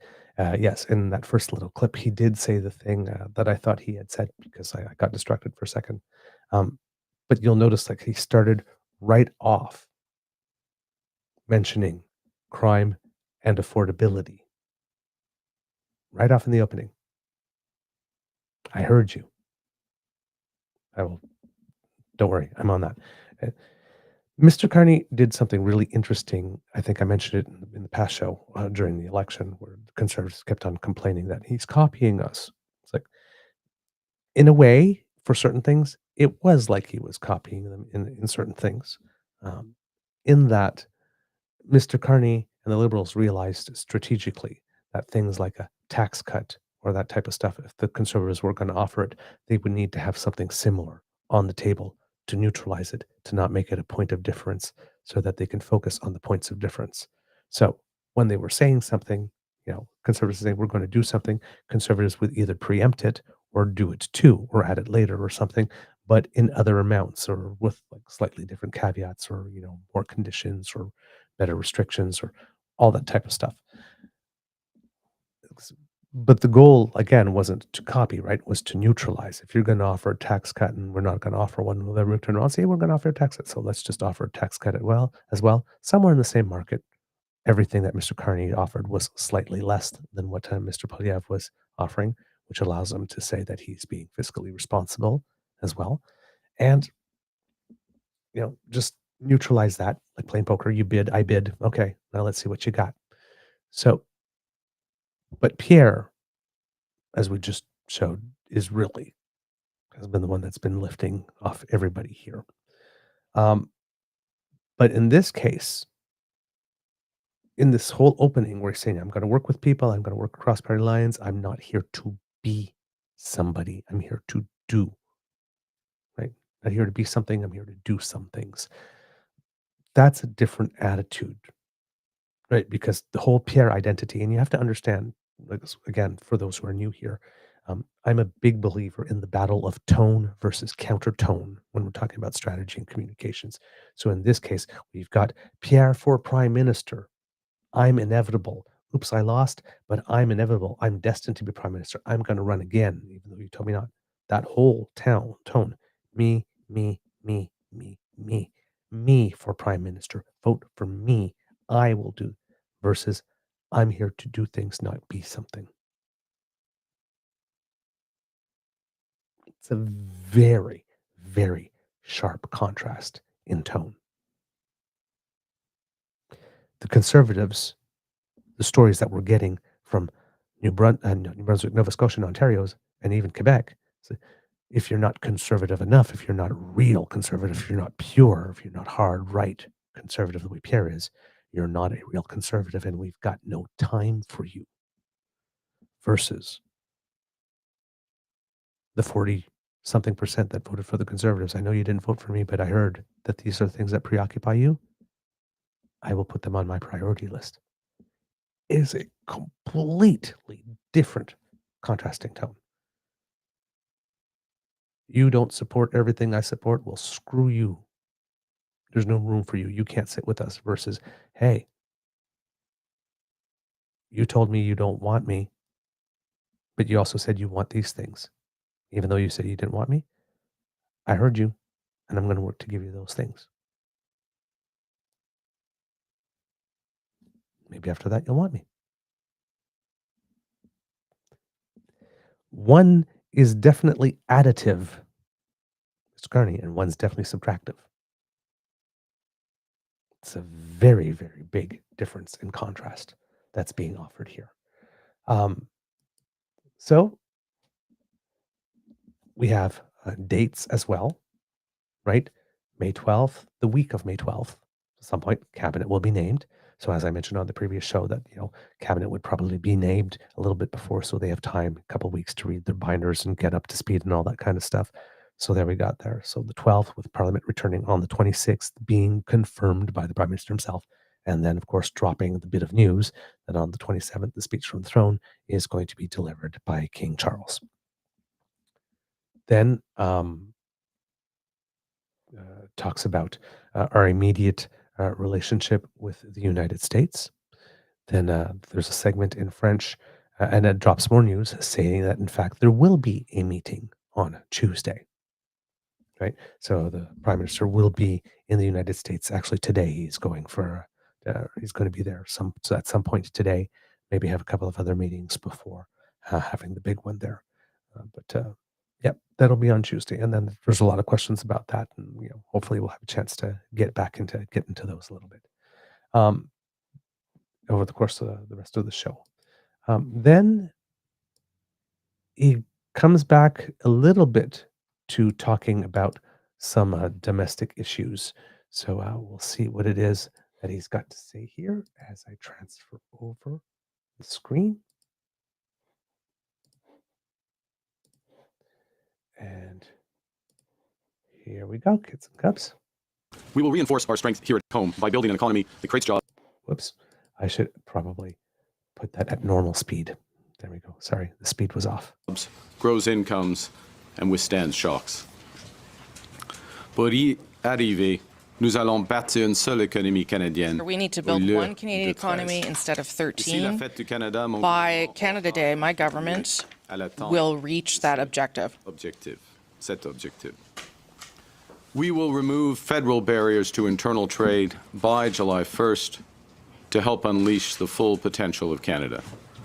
We will work with provinces, territories, and Indigenous groups to identify projects that are in the national interest, projects that will connect Canada, deepen our ties with the world, and grow our economy for generations. We'll make the Canadian government a catalyst for these projects, not an impediment. And we'll always be guided by our conviction that our economy is only strong when it serves everyone. That means bringing down costs for Canadians and helping them get ahead. So we will put more money in Canadians' pockets with a middle-class tax cut that will take effect by Canada Day, saving two-income families up to $825 a year. We will protect the programs that save families thousands of dollars a year, including pharmacare and $10 a day daycare. We will expand the Canadian Dental Care Plan to 8 million Canadians, saving the average family over $800 per visit. To lower costs for first-time homebuyers, we will cut GST on new homes at or under $1 million, allowing them to save up to $50,000, and we will lower the GST on homes between $1 million and $1.5 million.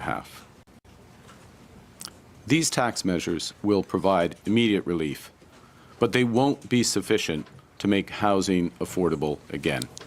For that, we have to build. We will address failures in the housing market head-on, unleashing the power of public-private cooperation at a scale not seen in generations. We will slash development charges in half for all multi-unit housing. That's about $40,000 off the cost of a two-bedroom apartment in Toronto. And we will create an entirely new Canadian housing industry in modular and prefabricated housing using Canadian technology, Canadian skilled workers, and Canadian lumber. We will build houses faster, at lower costs, with a smaller environmental footprint in construction and greater efficiency once families move in. And to kickstart these efforts, we will create a new entity, Build Canada Homes, and provide $25 billion in financing to private developers. All right, kids and cubs. So a couple of other things I would like you to notice here in terms of style. You'll notice that he's sitting at the big sort of table with the Canada flags behind him. Often when we see a prime minister deliver this type of thing, he's at a podium somewhere and standing right with something in front of the podium. This is very much closer to the Governor of Bank of Canada style. If you ever watch, not very many Canadians, unless they're interested in that or working in that world, will actually sit down and watch the Governor of the Bank of Canada deliver something. But if you remember, for example, our COVID briefings, right, it was all at this big sort of table like this and had a lot of people over there. So it's a little more, people have commented a lot about this press conference, how you can hear that it has much more of a business meeting type style, right? We're all in the boardroom. This person's sitting at the head of the table there, telling us, giving us the update. This is what we've done. This is what we've done. This is what we're doing. This is where we're going. Here's the plan. Step 1, step 2, step 3. Here are the things we're working on. This, and just explaining it. So it does have a different vibe. Yeah. You will notice in there talking about dropping more news For example, he is going forward with the expansion of dental care for people who are 18 to 64. That will be about, which will expand the program to cover about 8 million. I'm not sure if it's 8 million additional people or 8 million total, but that will be the full program. So he's committed to that. And now the NDP can't say they forced him to do it because he was the prime minister and he was not obligated in any way, shape, or form. And he did not meet with the NDP and he chose to announce it. So there you go. So the continuation of the dental program will be taking place as well as we knew because he ran on it. Childcare and pharmacare is still staying. No, nothing in there about him planning to expand that. For example, there might not be an expansion of pharmacare in any way, shape, or form, but at least what's there will be maintained, and dental care will cover everyone else. And then, so throughout there, all the various measures, right? The GST cut on houses and all of that type of stuff. So he's listing them all off, putting them together in some type of like comprehensive package so that we could all see him. But he's definitely got things to do. Next, he moves forward on this topic, goes a little forward, talking about defense, security, and immigration. Things are really related to that. So I guess it could go under a whole bigger block of issues related to sovereignty. So let's see what the Prime Minister has to say about this one. And qualified My Canadian government workers and will Canadian focus wood. on keeping Canada secure as a sovereign nation and Canadians safe in their communities. We'll build a stronger Canadian armed forces to protect Canadians, defend our sovereignty, and support our allies. We'll strengthen our border security with 1,000 more CBSA officers, as well as scores of dog teams, drones, and scanners to fight the traffic of guns and drugs. We'll strengthen Canadian law enforcement by hiring 1,000 more RCMP officers and giving law enforcement more tools to fight crime. We will toughen the criminal code and bail laws for those threatening the safety of Canadians, including making bail harder to get for those charged with stealing cars, with home invasion, human trafficking, and smuggling. Nous allons bâtir la confiance en notre système de justice. We will build confidence in our justice system, and the same thing with our immigration system. We will return our immigration to sustainable levels by capping the total number of temporary workers and international students at less than 5% of Canada's population by the end of 2027. That's a sharp drop from the recent high of 7.3%, and this will help ease strains on housing, on public infrastructure, and social services. At the same time, we will work to attract the best talent in the world to build our economy. Canada has what everyone wants. We're a confident nation that celebrates our diversity, that believes in and practices free speech, that respects the rule of law, that has a vibrant democracy. We value innovators and builders. We trust science. We protect our immense natural heritage. For Canadians abroad thinking about returning to build their lives in our nation, there's never been a better time to come home. So that right there is a message. There's never been a better time to come home. Wow.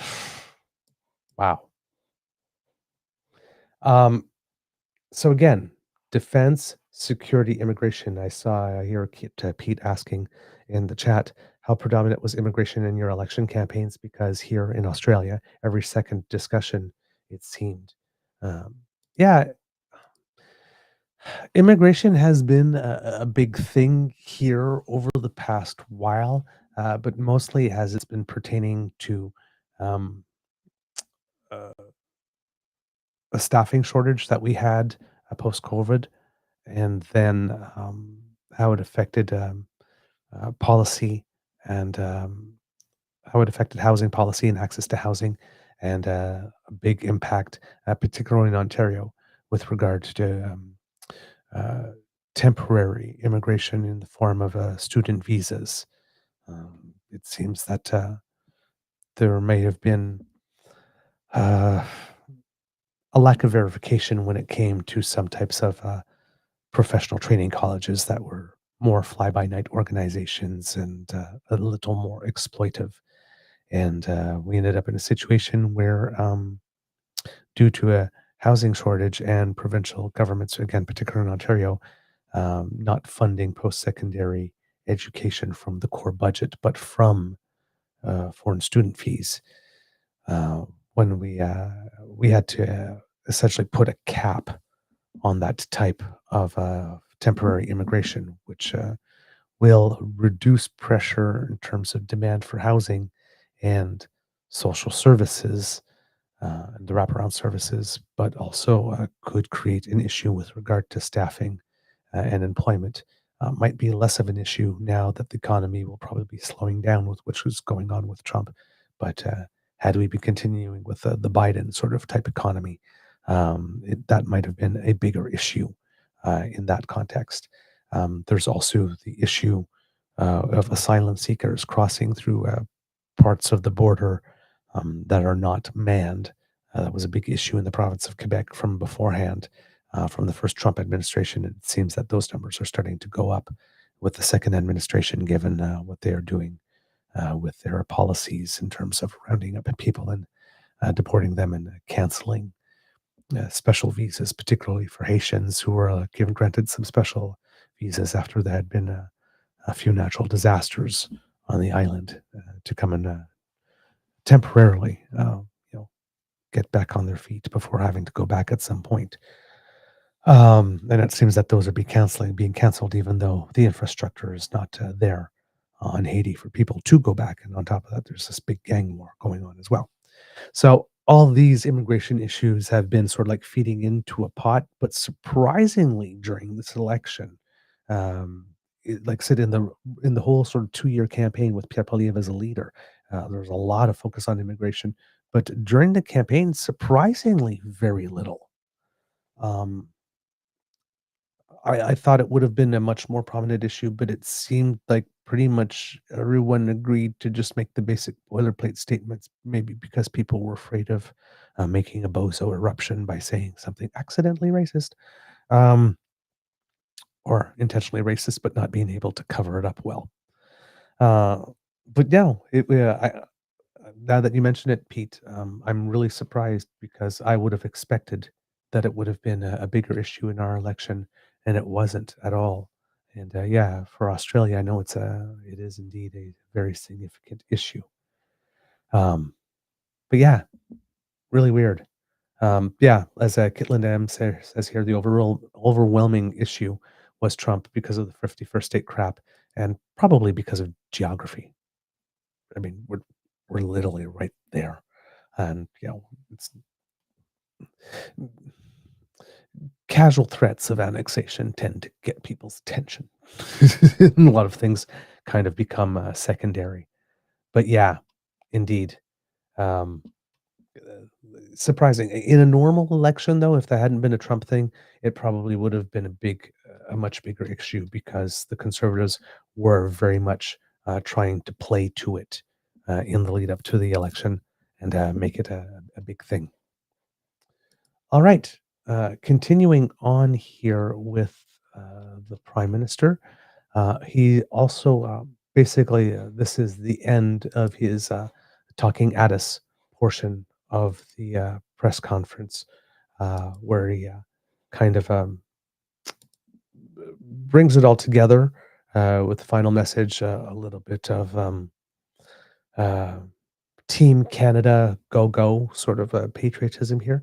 But again, not not the bold sort of USA type, but the more sort of like quite confident thing that he's been doing over the course of his run for the leadership and then for his run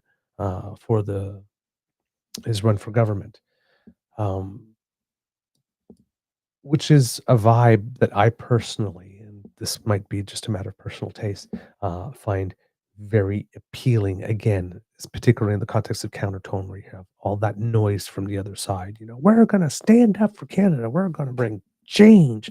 We're going to do it with strength. um, you know, from the Conservatives. And it's not that the Prime Minister isn't saying that we shouldn't do it from a position of strength, but it's not sloganeering, right? It just seems to be like, I am supremely confident that we can do this, and therefore we're going to do this. So it comes from it comes from a different place in the body. It comes from a different place in the soul, and therefore it hits different. But I like this form of confidence. I like the fact that when he's talking about nation building, he's talking about nation building as a project in which we are all involved. And again, making the comment again that it's going to be tough work, but it is something that we can do. So just a lot of people are coming like Prime Minister Dad like this, but there's a bit of Prime Minister Coach in him as well. That might be the hockey speaking, but I particularly like this vibe from him. So let's see what he's got on offer for us here to close it all off before the Q&A session.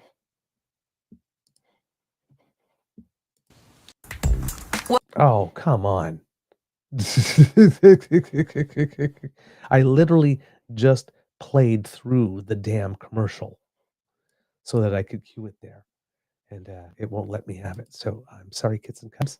I thought I was going to make a smooth transition for you here, and that did not happen. So I will need a couple of seconds, unfortunately, for the commercial to go through, and then I will be able to bring you back the thing. Technology. Sometimes it really does not want to cooperate. And this particular commercial for this particular company, I have noticed, is particularly present.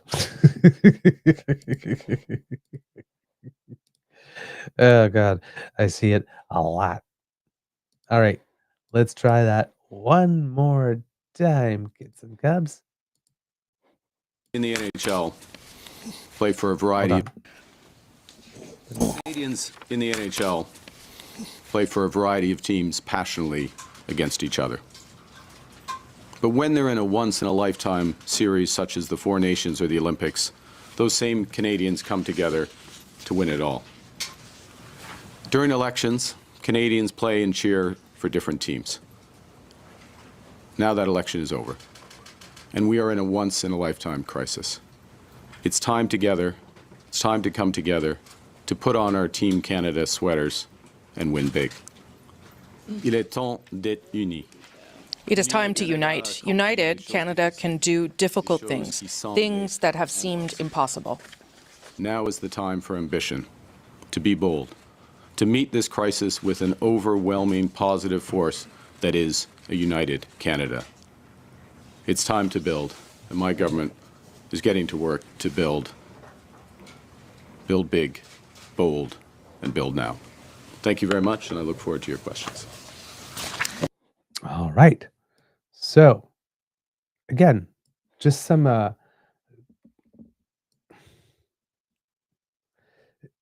if you're noticing too, like he leans forward and looks right at you when he's like driving home some points, right? I mean, he looks down, looks at his notes, right? Like this, but he looks down.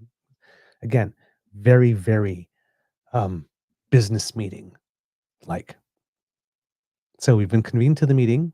He's let us know that he's heard certain things, that he plans to work across the board, provinces, territories, all that kind of stuff. Recently had a meeting with Danielle Smith that ended with Danielle Smith publishing something, which again, same impression for me as when he had that first phone call with Trump. Then all of a sudden Trump had those, the tone like completely changed for all of a sudden. And we're like, who are you and what did you do with Trump?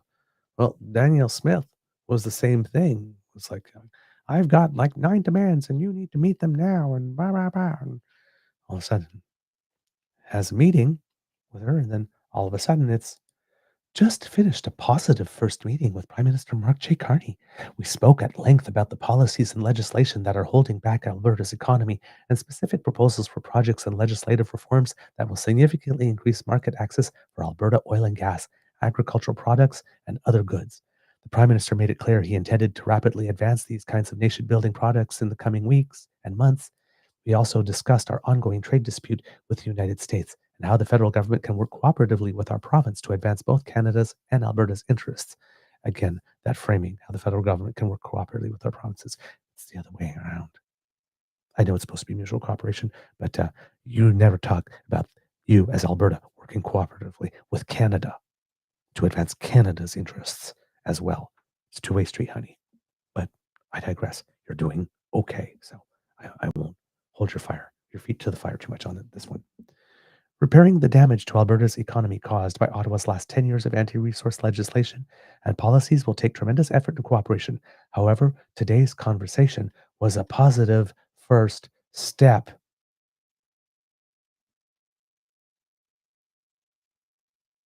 Okay, yes, there was the snarky remark, the parting shot in there. Like, repairing the damage to Alberta's economy caused by Ottawa's last 10 years of anti-resource, whatever, blah, blah, blah. But today's conversation was a positive step, is how she ended, and she started with just finished a first positive meeting. Negative Nancy is feeling positive. Damn, Mark Carney, what are you saying to these people when you talk to them on the phone? Like, geez, let me in on it. That could be that's a useful skill. So, yeah, right. We've got the plan. We know what the first projects that we're working on. We've got some big dates coming on. We go the 12th, the 26th, the 27th, this Tuesday. Man's got a plan. Short, sweet, effective, not a lot of flowery language, not a lot of fluff. A lot of people were impressed. For all the people that are saying, run the country like a business, and even though you really should not run a country like a business because the economic situations are completely different and the lifespan is also different.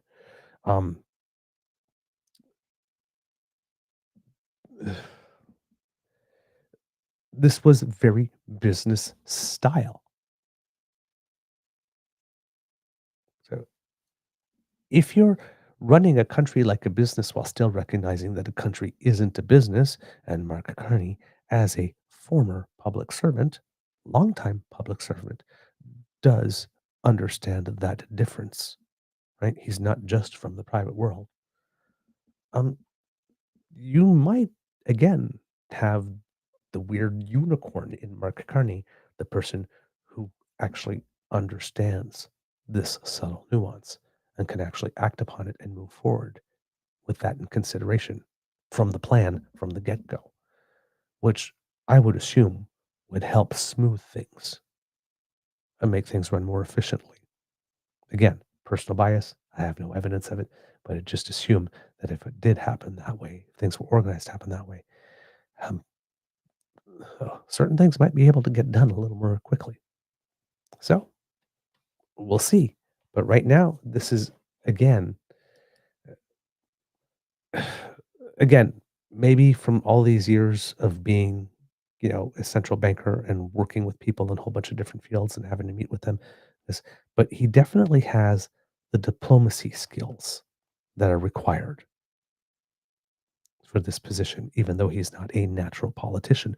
The pragmatist part of him, again, this is a very practical press conference, is kind of appealing. At the moment, it's kind of politically sexy. We're in interesting times. Okay, so we'll get to the Q&A session here. The first one is from Ashley Burke of the CBC, asking specifically about stuff related to Trump and his announcement with that. As possible. We'll start with Ashley Burke from CBC. Good morning, Prime Minister. What specifically do you want to get out of your first in-person meeting with President Trump, and will you be focused on trying to get the tariffs lifted? Thank you for the question. For the first meeting, as I mentioned in my remarks, and the President and I discussed when we had our constructive call, there are two sets of issues. There are the immediate tariffs, both sectoral and so-called reciprocal and fentanyl tariffs, and then there is the broader relationship. So addressing both sets of issues. We'll see how that progress goes. It's important to get engaged immediately, which has always been my intention, has always been his intention, and I'm pleased to have the opportunity for quite a comprehensive set of meetings that will take place on Tuesday. How do you avoid an Oval Office ambush like we saw happen to President Zelensky? Look, I go there with the expectation of constructive, difficult, but constructive discussions. That's the spirit of the conversations that the President and I had. You go to these meetings well prepared, understanding the objectives of your counterpart, and always acting in the best interest of Canada, and we'll go from there. Thank you. All right. So, good opening questions here, particularly the second one. Get a little bit of some insights. Again, clearly not taking the bait. Right? There's an opportunity for bait. There's an opportunity to take that answer and grandstand, do some showmanship there. Keeping it nice, calm, cool, collected. Right? Not going in there assuming that there's going to be anything of bad faith. Of course, he's saying that publicly, but we all know that these types of meetings have contingencies on contingencies on contingencies, and one of them is planning as if, yes, it would be a bad faith. There is a plan for that, but there's the plan for that, and then there's what you talk about in public. So diplomacy, not assuming.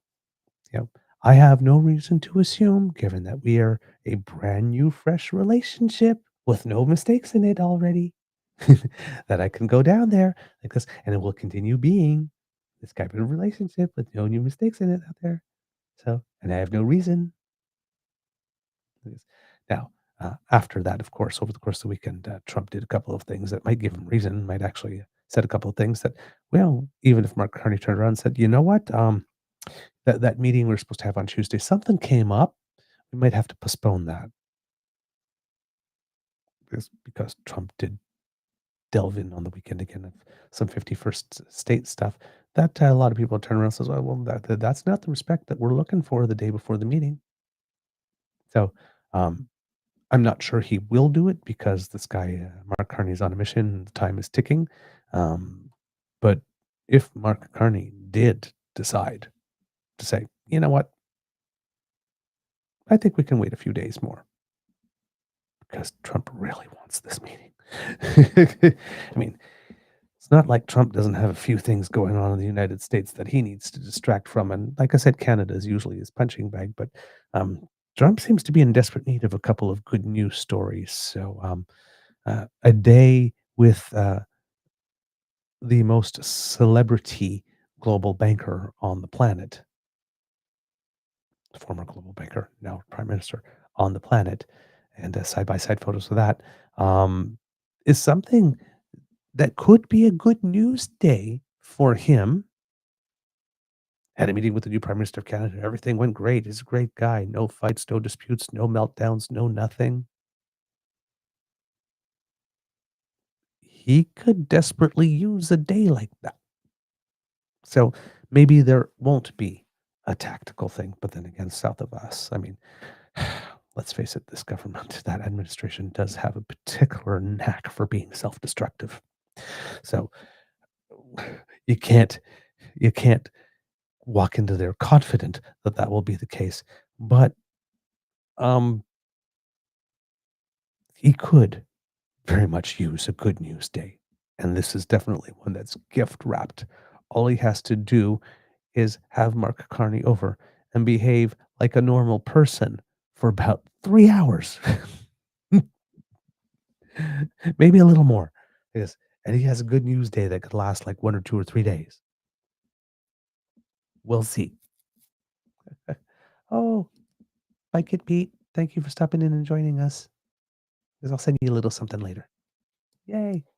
Love that guy. I love that guy so much. Okay. Kids and cubs. Let's keep on going. The next question's had a little bit to do with like, how does the fact that He got a minority government, impact his position with Trump. Again, a little bit more bait there. Prime Minister didn't really decide to jump on that in any way, shape, or form. Right? There's not. How would I put it? It's an interesting question, but it isn't. It isn't anything that anybody was waiting with bated breath for an answer or particularly relevant here. I mean, you get the government you get, right? You get the mandate you get from the people, and you do the best you can with it. So, I'm not sure that the minority government or majority government particularly impacts this. I mean, sure, with a majority government, you're in place for 4 years, and you can, maybe have a little more leeway or be a little more bold because you don't have to get the agreement of other parties for stuff. But in this particular case, given the mission that he's given himself and the manner in which he's leading, we got to do this. We don't have a lot of time. Please, would love for you to get on board. It seems to be, like I said, a slightly different tactic. Now, he gets asked a question here about scheduling for the by-election, because we talked on the show, right? The Prime Minister determines when the by-election is. Prime Minister has 6 months to announce it, and then can announce how long it will be. So you can make you can take the full 6 months and then say it will be a 2-month-long campaign for the by-election, and like delay Pierre for 8 months from the time where he actually announces it, that it will be taking place. So there's a lot of people would call that games or whatnot. It depends. Again, all these things depend on the place from the place they come from, within the soul and the heart when you're making these moves.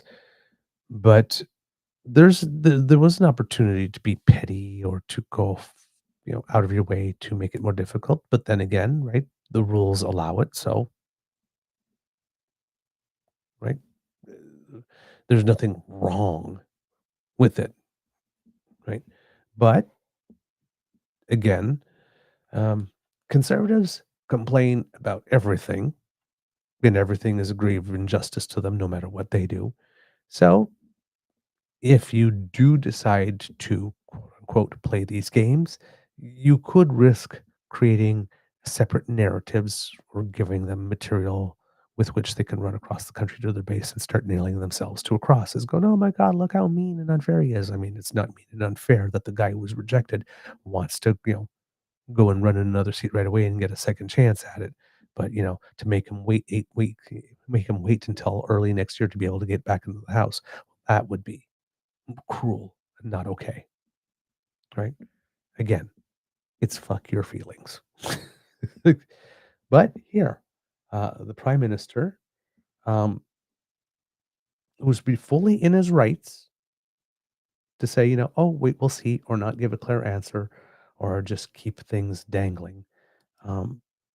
Zigs, when a lot of people expected him to zag. So let's see what it is that he has to say about Pierre running in a by-election and scheduling that. Just make sure that we get him on the bigger screen. Here we go. Poilievre did not win his seat, and therefore he will try to return to Parliament by asking someone else to give him their seat. Will you hold a by-election? And I'd like to know what your comments are when it comes to choosing the date of that by-election. Do you want to wait until November or do it as quickly as possible? I already told Mr. Poilievre that I will trigger a by-election if that is the decision of the Conservative Party as soon as possible. Very simple. I've already indicated to Mr. Poilievre that if it's the decision of him and the Conservative Party to trigger, if I can put it that way, a by-election, I will ensure that it happens as soon as possible. Okay. No games, nothing, straight. Okay. No games, nothing, straight. I'm not sure the Conservatives were expecting that. Not sure the Conservatives were expecting that. But that gives you a hint into something. So Prime Minister Carney had a conversation with Mr. Poilievre on the phone where he indicated to him, Mr. Poilievre, if you decide to do this, I know a lot of other people do this type of stuff, we won't. Just find your seat. We'll call it at the earliest convenience. And then what does Pierre do? Minutes later, got a seat. This Damien Gurrick guy, what a great guy, offered me his seat. Yeah, I've got one right now. Let's go. It's a little thirsty. He could have got the classier way to do that would have been for the Prime Minister to say that. Say, oh, go, thank you so much. And then, wait a week and go, oh, now I've caught one. I've done the work. But the Prime Minister has a meeting, telephone conversation with Pierre Poilievre. And Pierre, where the Prime Minister says, you want to go for it. And then Pierre Poilievre at 1:46 p.m. tweets, it's with humility and appreciation that I've accepted the offer to resign. I'm looking here at the press conference. This is 11:23 a.m. Eastern Time. So Mark Carney announces to Canada at 11:23 a.m. Eastern Time, and fewer than 2 hours later, Pierre is like, I've got a seat to run in.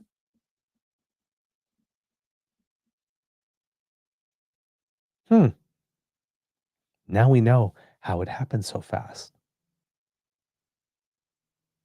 Quietly, behind the scenes, the Prime Minister told him, you got it. So again, we have tone and countertone, where we've got Pierre going, yeah, but I got more votes than the last time. And yeah, but. And you got the Prime Minister going, yeah, if you want to run again and you think that can do it for you, kid, knock yourself out.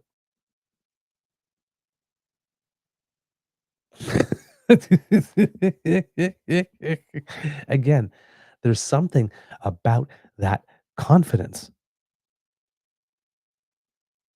that can be disconcerting. I mean, if I was a conservative, I'd be turning around and like, should I be paranoid? Like, this was way too easy. Like, what's he planning? I mean, we know that Carney always has a plan because his, sort of driving ethos is plan beats no plan. Now, a lot of people, when I say that, turn around and goes, no, you're seeing something that's not there. Carney's just got like shit to do and he's got busy and he's not planning anything. Yeah, what if that was the plan? Conservatives operate according to the thinking that they believe that everybody else on the planet, or at least in this country, is as awful as they are. They can't imagine a world in which people are actually decent and do the decent thing for decent reasons.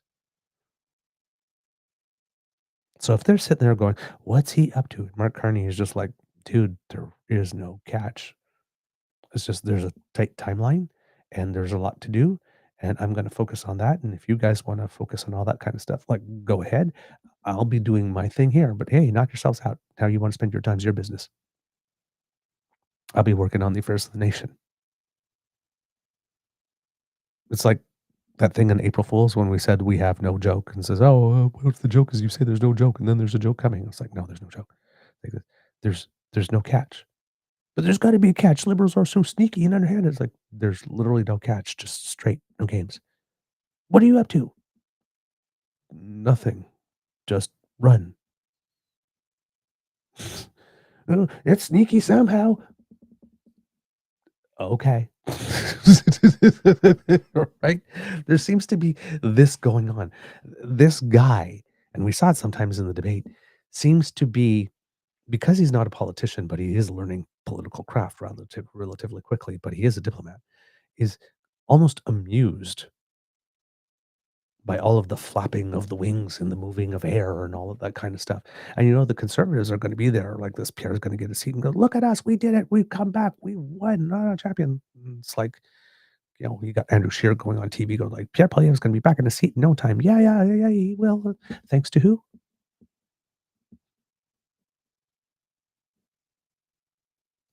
Who created the winning conditions for that to be possible that Pierre would be back in the seat in no time? Oh, yeah, that would be the Prime Minister.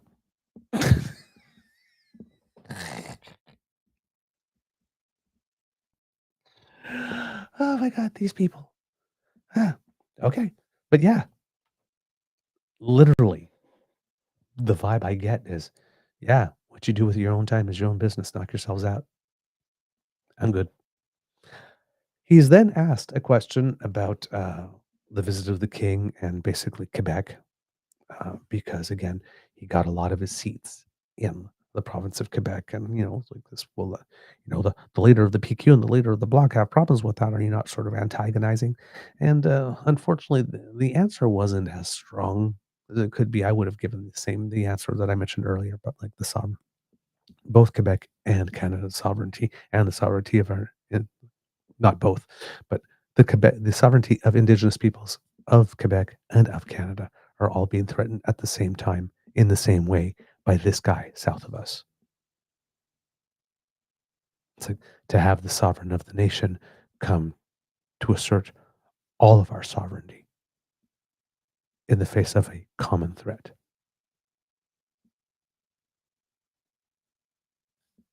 There's nothing bad that can come from that. And just leave it there. The answer wasn't. The answer, unfortunately, just wasn't sufficient. It wasn't all that interesting, and it wasn't terrible. It's just like it wasn't controversial. Won't cause any brouhaha. But there was a better answer that could have been given. Had a little more work been put on it. But we'll move from that one and go back to what the meat So in of this stuff video, is here. A lot of people wanting to talk about 51st state because, again, Donald Trump decided to make some comments. Again, not sure if Donald Trump's comments came. I think Donald Trump's comments over the course of the weekend, over the course of the weekend came after this. So this is more having to do with the thing that came up in the last few days of the campaign, where someone somewhere leaked that during the first phone call that Trump did mention something about 51st state at some point during the conversation that Mr. Carney stated was a conversation in which Canada's sovereignty was respected. It is possible for both things to be true at the same time. But of course, when a situation like that arises and you've announced that you have been on the phone with the same person who did that the first time, the question about whether or not it kind of happened again is kind of bound to come up. So it did. And let's see how it was handled. Hi, Mr. Carney. In your second call with the president, did Mr. Trump outright say or insinuate at any point that Canada should become the 51st state? He did not. All right. We've heard Mr. Trump on April 23rd and his surrogates throughout the final days of the campaign reiterate the idea that they believe Canada should become the 51st state. On the campaign trail, you said on multiple occasions that respect for Canada would be one of the key things in terms of having a meeting with him. Do you think over the past few days we have seen respect for Canada from the Trump administration? Look, it's always important to distinguish want from reality. La volonté et la réalité, right? What someone wants and what is reality, and what the Canadian people clearly have stated, virtually without exception, is this will never, ever happen. And if any of the leaders of the party and their representatives would attest to that, I think the votes attest to it. I think the public dialogue attests to it as well. We are, we're meeting as heads of our government to discuss that partnership. Now, I'm not pretending those discussions will be easy or they won't proceed in a straight line. There'll be zigs and zags, ups and downs. But as I said in my remarks, I will fight for the best deal for Canada and only accept the best deal for Canada and take as much time that's necessary. Davis Legree, iPolitics. Hi, thanks for taking our questions. Just one from me to try and squeeze some more reporters in. But to my colleague's point, the White House's public position has continued to be that Canada should be the 51st state. You yourself have said that Donald Trump is trying to break Canada. Considering all that, how can you expect good faith negotiations when you travel to Washington next week? Look, I think first I've had the direct conversation with him on whatever day it was, Tuesday, I guess it was, a couple of days ago. And we agreed to have those negotiations, very clear discussion between us, as I said, very constructive. I would say the time allocated to our meeting and the seniority of he's the president, so that's as senior as you get, but the other members of his administration who will be assisting at those meetings suggests the seriousness of the discussions. Again, do not expect white smoke out of that meeting. There'll be white smoke probably later somewhere else in the world this month, but do not expect that. But so that's the first thing, is just the level of, the direct dialogue, the discussion, the level of people there. The second point, I'll make it quickly, and thank you for restricting the question so others can get in, is that he respects, as others who are good negotiators, and he's one of the best negotiators, they respect strength. That's why we're building Canada strong. There's lots of reasons to build Canada strong, but the point is, and I will make this point repeatedly, we have more than enough to do here at home. That point about we can give ourselves more than the Americans can take away is absolutely right. We can have a bigger boost to our economy, to incomes, to jobs, by focusing on building one Canadian economy, by building these nation-building projects, by focusing on getting productivity up, by reducing government waste, by driving investment in this country. And so that is a good in and of itself. We're going to focus on that while we have these negotiations with the Americans. And if the negotiations with the Americans take longer, so be it. We've got more than enough to do here. Kyle Duggan, the Canadian Press. All right. So, again, right? You see that idea I'm getting? Like, we have a lot to do here. We don't have time to mess around. We don't have time. The same thing, So, making it clear here that regardless of what Trump says or does, those meetings need to be sovereign state to sovereign state, right? And that those arrangements are there. I have a good feeling, because I think somebody did just put this in the chat at some point, saying that I hope that there is a plan to get up and walk out of the room should Trump get out of hand. I have a feeling that there probably is in that instance, but I would probably have it that in all these discussions about Canada's sovereignty needing to be respected, that all the advanced teams that are preparing these meetings are also very clear on that type of stuff. And unless Trump decides to just freelance,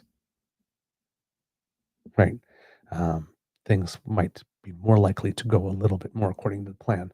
One of the things that the Kits mentioned here in the chat, and I forgot to mention it too, also with regard to this, where Mark Carney is, it's the first conference being given at the newly renovated room in the National Press Gallery in Wellington, on Wellington Street in Ottawa. So yeah, it was nice to see the Prime Minister back at Wellington. The reason why people hadn't been at Wellington for a while is that there were renovations being done, and they are now complete. So that was the first one in that room since the renovations. So let's see what else he's got here. that thing also with regard to Mark Carney, when he's in there earlier in the press conference, says it will take we will give it the time that it needs, but no more. And in this one, again, he's saying, like this, it will take the time that it takes. So this I'm interpreting as Mark Carney making it subtly clear that even though the President of the United States might have it in his head that he wants to get a deal accomplished by the midterms so that he can have something to campaign on and go, see, look, my sanctions and whatnot, my tariff stuff and all that kind of stuff are working. Look, we got this great new deal. This Mark Carney is indicating there, we don't have midterms, so we're not on that same schedule.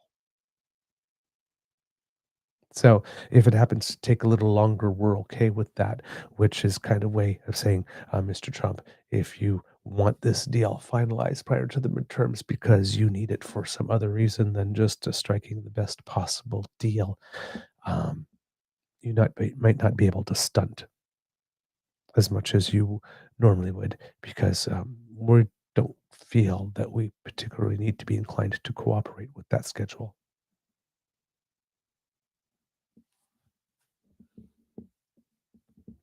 I love it. It's so, the petty in me loves it, but it's true. It's like the Prime Minister of Canada going, an emergency on your part does not constitute one on ours. So if you want it done fast, the ball's in your court to make that happen. Again, and so cool. I keep on thinking of that Eddie Murphy skit, like this, where like ladies going, yes, you're right. I did bring that upon myself. Why don't you just go to sleep? It's like, yeah, maybe not. I think I'll sleep at the hotel tonight. Thank you. So, yeah, quiet confidence. I like it. Now, the next questions here that he handles have to do with the NDP, because, of course, there was a supply and confidence agreement in the past, and therefore 7 and now there's 7 NDP MPs. He only needs 3. Maybe, another supply and confidence agreement, that type of thing, that'll get you through. How you feeling about that? Well, let's see. Carney, will you be pursuing a formal governing pact of any kind with the NDP? No. Short answer, no. And why not? Why? That's my response. Is we campaigned on a very clear set of objectives, very clear policies to back those up, and we received the highest number of votes in Canadian history. Yes, it is not quite a majority, but highest number of votes. As I said moments ago, majorities in 7 of the 10 provinces, seats in all the provinces, highest vote totals and deputy counts in a number of those provinces. And it's also a style of governing as well, which is, in order to do what we need to do as a country, we will need to work in partnership with all the provinces, with Indigenous peoples. Yes, obviously, by definition in Parliament, we will need to get majority support to pass legislation. But this is legislation that Canadians, or at least we will be putting forth legislation that's consistent with our platform and consistent with the requirements of the time. And I will remind that it's not just words. We are in a crisis.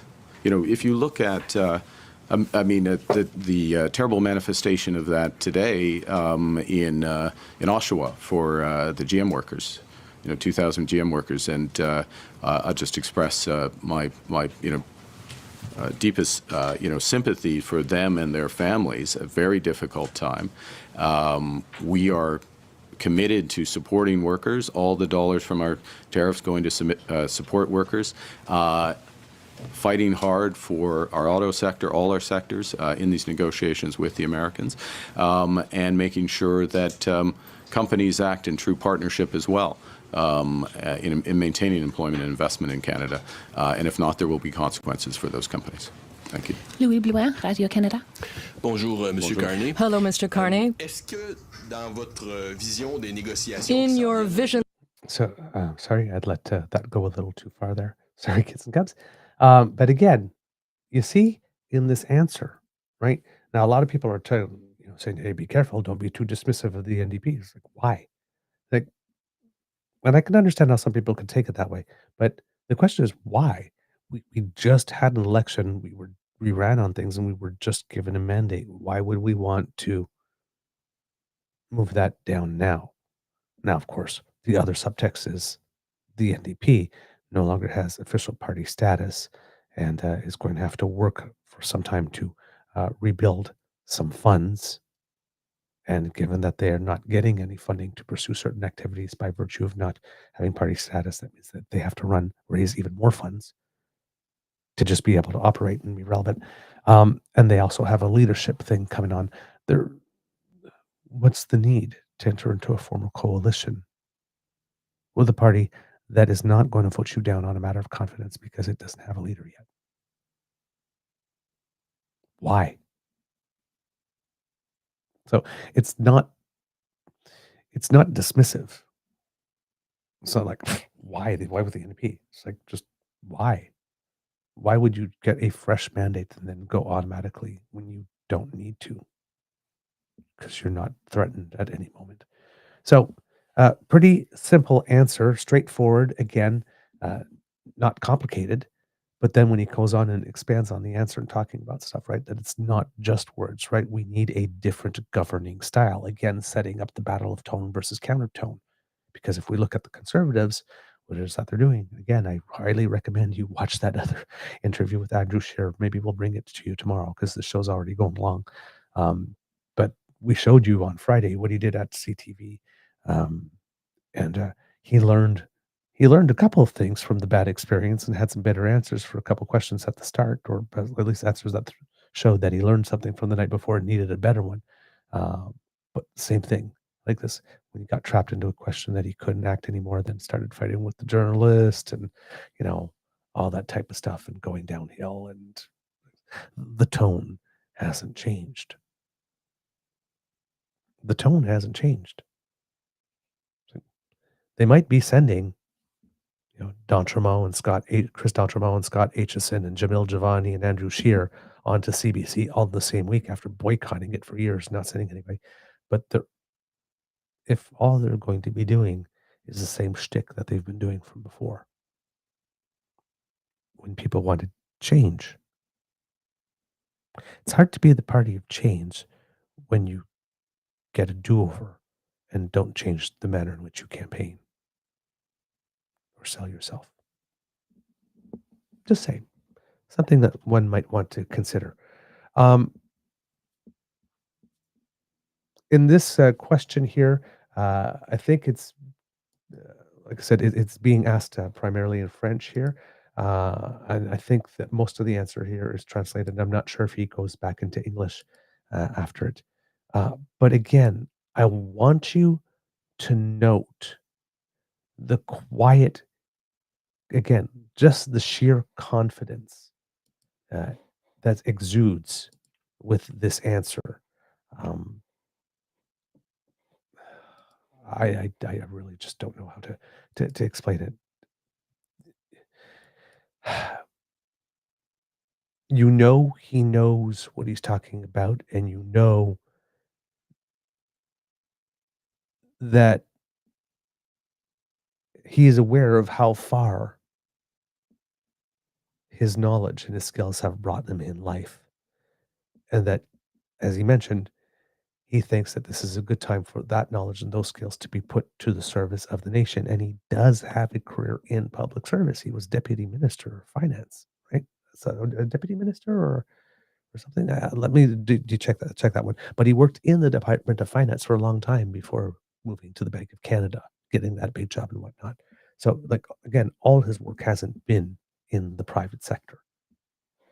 All right. So let's bring you this aspect here again, simply the confidence. It's really impressive.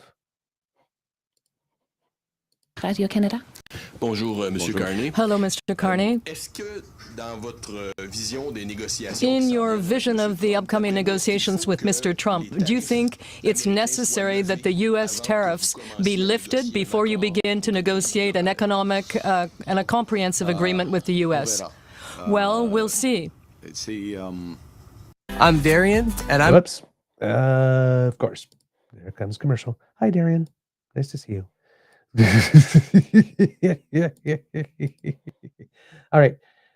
So just make sure that we get through this commercial here for you, and then we'll get back to the answer. Unfortunately, given that he had the chance only to say 2 words before, I don't have much to vamp and stretch on as I'm waiting for the commercial to go through with which to entertain you. Unfortunately. So I'm doing the thing that Mr. Grizzly does right now and has taught me to do in terms of filling in the time with words so as to not create the impression that there is dead air, but while not really saying anything of substance. And now I no longer have to do that because we have the Prime Minister again. And hopefully I did that smoothly while showing you how the sausage was made. Whoops. And again, of course, it would help if I turned on the volume here. So let's go back a little, and here we go. Begin to negotiate an economic and a comprehensive agreement with the U.S. Well, we'll see. That is one option. In a sense, Mr. Blouin. But I do not want to negotiate in public. There will be difficult discussions. For example, the tariffs, in our view, the fentanyl-related tariffs, well, it's not clear why they are still in place from our standpoint. But it will be a complex negotiation. The essence of my answer was I don't want to negotiate in public, so I'm not sure I need to add the other words that were around it. But look, it is complex. Particularly, there are examples where, certainly from our perspective, the fentanyl tariffs, were not merited to begin with, but are even less merited given all the steps that the government of Canada has taken and the progress that's been made. This will be a broader discussion, and it's one of the cards that they have, and therefore we'll see how it plays out. In your opinion, what does President Trump want out of these negotiations? Well, that's one of the questions under discussion. He certainly has some goals. For example, some balance in terms of the trade balance, putting a stop to fentanyl and increasing military spending. And the U.S. goals do, in fact, change from time to time. There's a lot of volatility there. But for us, it's really about having a win-win or reaching a win-win agreement with the U.S. in a world that is becoming more divided and dangerous. So there are sectors, strategic sectors, for the U.S. and for Canada. And one of the questions is, do we want to cooperate in those sectors, including on critical minerals, or the auto sector, aluminum? There are several examples, including in the energy sector. Or do we want to divide the North American market? That's not clear at this point, and the second choice certainly is not a good choice. But if he decides that's what he wants to do, Canada has other options. That is very clear. We'll have time for one more very fast question. Catherine Levesque from the National Post. Okay, I'll try to make it 2 very fast. Good. That's the spirit. That's the spirit, Catherine. That'll get me coming back. Your party picked up seats across the country but lost a few seats in Ontario. Why do you think that is, and did those seats cost you your majority? Well, I think arithmetically, yes, but we could pick other, other seats that went various ways. We'll reflect on that. I think as I said at the top, what I take as the Canadians voted for many reasons in different circumstances. First and foremost, what we've been talking about most of this time, standing up to the Americans, getting the best deal for Canada, that's there. Relatedly, a strong economy that works for everyone. But also, clearly, affordability issues. We had a big focus on affordability, security, and safety. That's what we take. That's what we take as, maybe I should say personally, I take as the mandate that the focus of this government should be on those issues. As you know, to govern is to choose. You have to decide where you're going to focus. And I'm signaling, and of course there will be a speech from the throne and subsequent communications, but I'm signaling clearly where that focus is. And can we expect your cabinet to be larger than your previous one? And will François-Philippe Champagne remain as finance minister? Did he ask you to ask that question? Now we know your sources. Yeah. We will look. I committed to an efficient cabinet, a focused cabinet, cabinet with parity, gender parity, and we'll work towards it. Those final decisions haven't been made, so Monsieur Champagne he will have to wait. Sorry about that.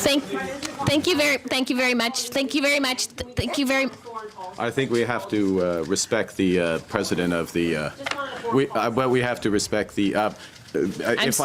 I am truly sorry, but the Prime Minister does have to go. Yeah, bien sûr, of course. Yeah.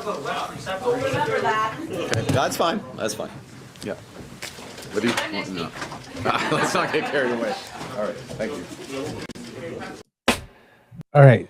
So, kids and cubs, wanted to present to you, of course, the end of the press conference. So, of course, in the previous answer, of course, the quiet confidence again, right? That the United States doesn't want to do this. We have other options. And again, not boastful, not bragging, just plain matter of fact. We have other options, and we will pursue them. That's it. So, he's gives me the impression of someone, like I said, just everybody out there is like flapping their wings and making a lot of noise and making a spectacle, and he's like unbothered. It's the impression I get. It's like you do what you will, and I will keep doing my thing. And then this last bit, the reason why I just continued on, because it just flowed naturally from the previous answer, and I didn't want to break the flow. Is again to show mood, right? Relationship with the press. Again, tone, countertone versus the previous one, right? Can joke. We have a man as prime minister, even though he's a central banker, and even though we have all these stereotypes of what a banker is, who's actually a real human being. On the night of his win, we all saw the images of him right in the crowd with his Down with Webster hoodie that they made just for him. And Down with Webster is giving the concert, and he's up there like this. He's got the W going for the song like this. He knows the words. He's up and down. He's rocking out. And he's dad rocking out, but he's rocking out. Right? And he's a fan. He knows the words. He knows the moves. He knows the gestures. So like he's not just putting on the show, right? He's not just like, oh, like the kids like Down with Webster, so hey, well, let's get Down with Webster. Like so he's actually a genuine fan. Like rocks out, likes live bands, can joke with people. And again, the journalists keep on pressing. Well, I think we need to respect the president of the press conference, the hall, there, because as a public servant, he has respect for the work of public servants. And if you saw after the debate, there was a little clip going on about some guy having people coming and do their mic tests, and you saw Pierre Poilievre was raking notes like this. And asked for a mic test and never looked up.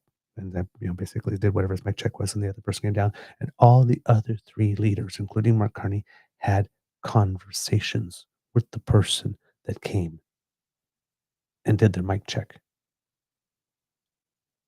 How you treat the help. Remember, all of us that go on dates, right? One of the things, we keep on telling ourselves, if the date that you're with treats the server at the restaurant or like crap, that's a red flag. Well, when the Prime Minister of the nation has time for a quick little conversation with the guy that's doing his mic check, and in a press conference to say, I think we need to respect the authority of the person that's leading the press conference. When's the last time you saw Pierre Poilievre do anything remotely like that?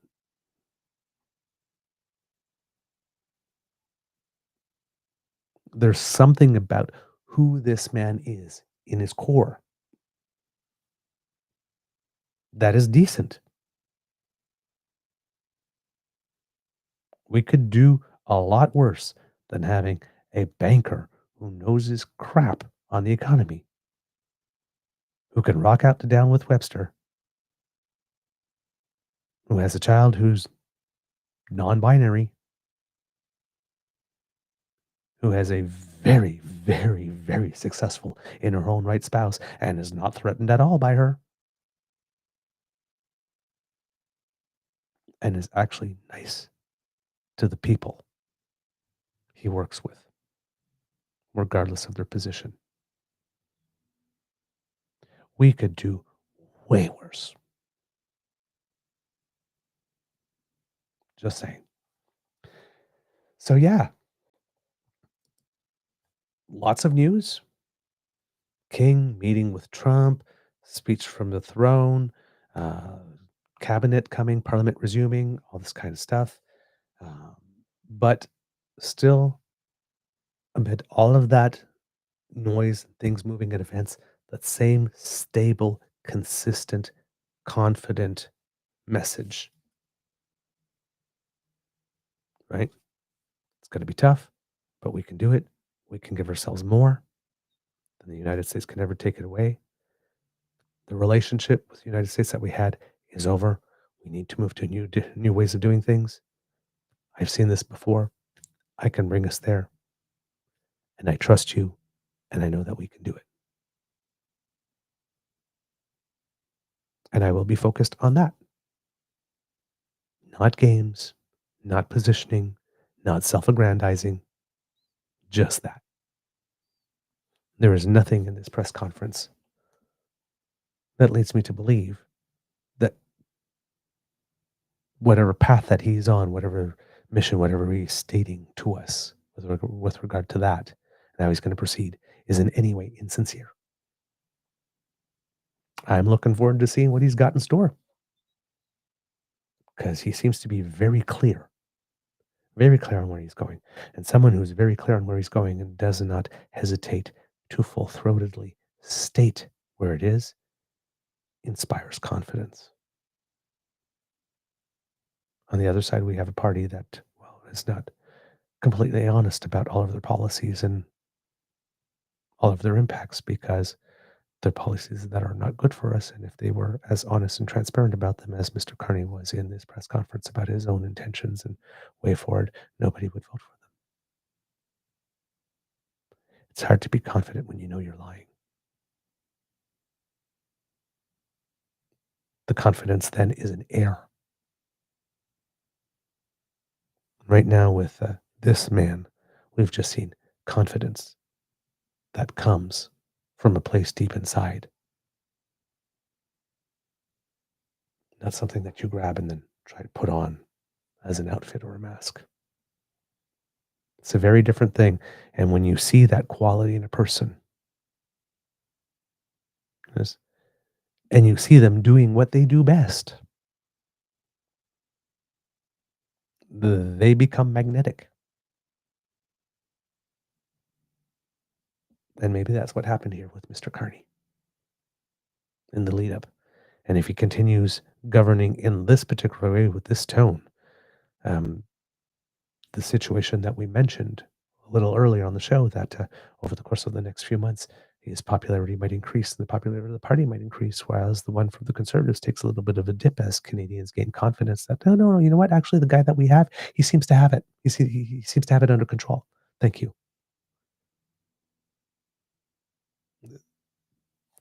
Again, if Mark Carney is like Justin Trudeau and plays the long game, and as a banker, you should be a strategist and be playing the long game because your whole life is forecasts way down. Yeah, there might be something there. And in that last question as well, just the candor, the refreshing candor. Did you think it was the seats in Ontario that cost you the majority? The normal typical response was, no, not really. Like, well, yeah. I mean, arithmetically, yeah. I mean, you could look at like 3 other seats in other regions also like this, but yeah. it's like, what? Yes, he said yes. Wow. So, as far as I'm concerned, this is a good start. And if this is the way that this is the tone that he is going to use for what's to come, I'm all in. I can't wait to see what's next, and I'm definitely anxious to see how the Conservatives are going to respond to someone that doesn't really seem to care what it is they do. If it's not something that's going to help Team Canada move forward. If it'll help move Canada forward, Team Canada forward, come sit at the table. If it's not, I've got no time for it. You can keep on doing it. I won't stop you. But I got no time for it. Those of us who want to get stuff done, will keep on getting stuff done over here. And you guys do what you do. I'm okay with that. I'm okay with that. I believe Conservatives will do what Conservatives will do regardless of how much we try to accommodate them more. So I perfectly see, like I said, mentioned before, I perfectly see a scenario where, Polyev gets back to the House and there will be no mention or no recognition that the only reason he's in the House is because, well, one, he received the biggest political donation of all time, and it would be really nice if the Conservatives, since they love transparency so much, would be clear with the Canadian public what the terms of those deals were, just in case there's conflict of interest that could arise from it. It's possible. I doubt that will happen, though. Right. So, yeah, we're going to have contrasting parties here, and perhaps allowing the Conservatives to not take that time to breathe and reflect, but saying, hey, yeah, go ahead, start your by-election run right away. Might be something that encourages the Conservatives to keep on doing what they have always been doing, thinking that if they do it just a little louder or harder, or maybe in all caps this time, maybe if they add 4 extra exclamation points or 2 extra clown emojis, that now it will work. Because they got so close. They just didn't try hard enough. If that's the lesson they take from it, it's not what I would advise. If we're talking change, it probably requires a change in tactics and an offer. And it really should require a change in leader. But hey, you're going your own way. The MGTOW way. We'll see. All right, kits and cubs. Wow, this was a long one today. I didn't think I had that much content, but I guess I did. Thank you for being so patient. Those of you who stayed with us in the chat from the beginning of the show. Thank you so much for joining us. We enjoyed making this for you. We hope that you enjoyed listening to us. I've got so much content from last week that I couldn't put on the show that I could probably do a whole extra bonus show about. Hopefully there'll be some opportunities this week to work some of that content in. I know that today and tomorrow are probably going to be huge news days, given all the stuff that's going on with Trump. But hopefully Thursday and Friday, some stuff will calm down a little bit, and I'll be able to bring you a lot of the stuff that I had prepared from last week, and I wasn't able to get in because there's a lot of news happening. I mean, you got Doug Ford want to rewrite how we prosecute in Ontario, and you got Danielle Smith trying to generate separatism in Alberta while claiming she's not. And yeah, and we have the Premier of Newfoundland and Labrador who has stepped aside, and there's a new Premier in Newfoundland and Labrador that we haven't had a chance to get there too. His name is John Hogan, by the way, who defeated John Abbott for that race. And again, with all the other races, I never even was aware that the liberal leadership race was on in Newfoundland and Labrador. All I knew was that the premier had decided he was going to step down, but I hadn't caught on to the fact that the race had been on, so I hadn't been able to tell you anything about it until now. Oh, by the way, here are the results, and we're a political show, and I missed it completely. So yeah, there's been a lot of news. I will readily admit. So hopefully this will come down because, like I said, there's lots of other stuff that happened, and we try to curate and bring the most important stuff to you, or the most stuff that will be talked about or interesting stuff. But you know, there's only so many hours in a day, and news happens 24/7. So at some point we got to pick some, right? But hopefully I'll be able to bring you a couple of extra things because there's some good contextual information here that will help you. Arm you with the information that you need to go forward over the next coming months, as things will be a little more tumultuous than they would have been had we elected ourselves a majority government, but still relatively stable by virtue of the fact that we have the NDP in a leadership race and the Conservatives without their leader in the House, and they kind of both have to focus on that right now. All right. There we go. Kits and Cubs, please tell everybody about us because it makes us happy and it helps spread the word. Now, if you would like to help us, for example, because you're on the go. Actually, this would be more us helping you than you helping us on this one. But if you happen to be on the go and not able to actually watch us on our YouTube feed all the time, well, hey, conveniently, we're portable because we have an ears-only version podcast of our show that comes out as well. So if you happen to be very busy and you need to listen to us in the car or as you're going for your jog or as you're, making a lovely meal for your family, well, hey, no worries. We got you. Just scan that QR code, made available thanks to the Ray Girls' wonderful sponsorship of our show, and it will bring you to our pod page. That is podpage.com/thetruenortheagerbeaver with a hyphen between each one of those words. And when you go there and click on subscribe, hey, we come straight to you when there's something fresh off the podcast bandwidth. No fuss, no mess. Don't have to go looking for us. We like to help and we make it easy. Thank you to whoever scanned the QR code just now. We really appreciate that. Kids and Cubs, if you would like to help us in other ways, well then, maybe a little trip down to the True North Eager Beaver Media Incorporated YouTube page would make your day. We have 3 buttons waiting for you, just waiting to greet you. Like, share, and subscribe. When you get there, give them a little click because it helps us with the algorithm. And we appreciate the help. But hey, it also makes sure that when we have something coming up on our YouTube page as well. Do like 18,000 of you already have and subscribe. Hopefully we can get to 20,000. I'd like to say before the end of the year, maybe before Canada Day would be extremely hopeful, but the goal is 20,000. Let's see if we can get there, but 18 is already very good after our last promotional push during the election campaign. So many of you have joined us. We really appreciate it. And we know that you have, because you are already adding to our numbers in terms of our daily views.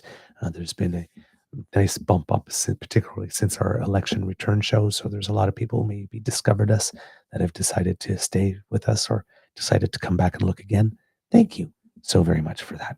We're very grateful for you sticking around because the more views we get, the more it helps us financially as well. And it helps us improve the show and bring more features to you. So thank you for that. If you would like to help us in yet another way, Kids and Cubs, we do incur some costs in bringing the show to you. Subscription costs, internet fees, that type of stuff. And of course, some advertising. And if you would like to help us with that, not to mention our pubcasts, of course, if you would like to help us with that, we would be very, very, very appreciative to receive an enthusiastic expression of encouragement from you. Let's call it that way. Or that's a long way of saying a tip, because we shake it for tips. There you go. Shake, shake, shake. If you would like to help us out with a nice donation, if you would like to connect with your inner Damien Couric, you don't have to donate a seat, just a couple of dollars. To the Eager Beaver Lodge Emergency Hydration Fund, where you can do your bit to fight the scourge that is dry beaver. Yum, yum, yum. So, if you are an engaged Canadian and you would like to do your bit to keep your favorite beaver moist, well then, a couple of loonies, couple of toonies in our tip jar will do the trick. Buy your favorite beaver a hot chocolate, or your favorite grizzly a cup of hot coffee, and say, "Atta boys," and that would help us a lot. Thank you very much. Everything you donate goes back into the show to help make it better for you. And we are grateful for your support. We would not have been able to come this far without you. If we had to self-finance everything over the past 4 seasons, we would have had to quit somewhere along the way. So it's because of you that we have lasted this long. And hopefully because of you, we will be here forever.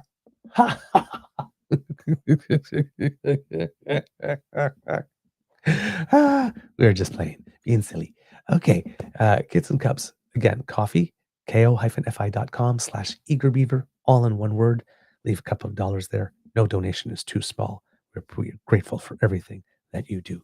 Now, Kids and Cubs, if you are very, very, very into buying Canadian and would like to donate to us in a way that respects that, truenortheagerbeaver@gmail.com is our email address. Just send a direct bank transfer that way.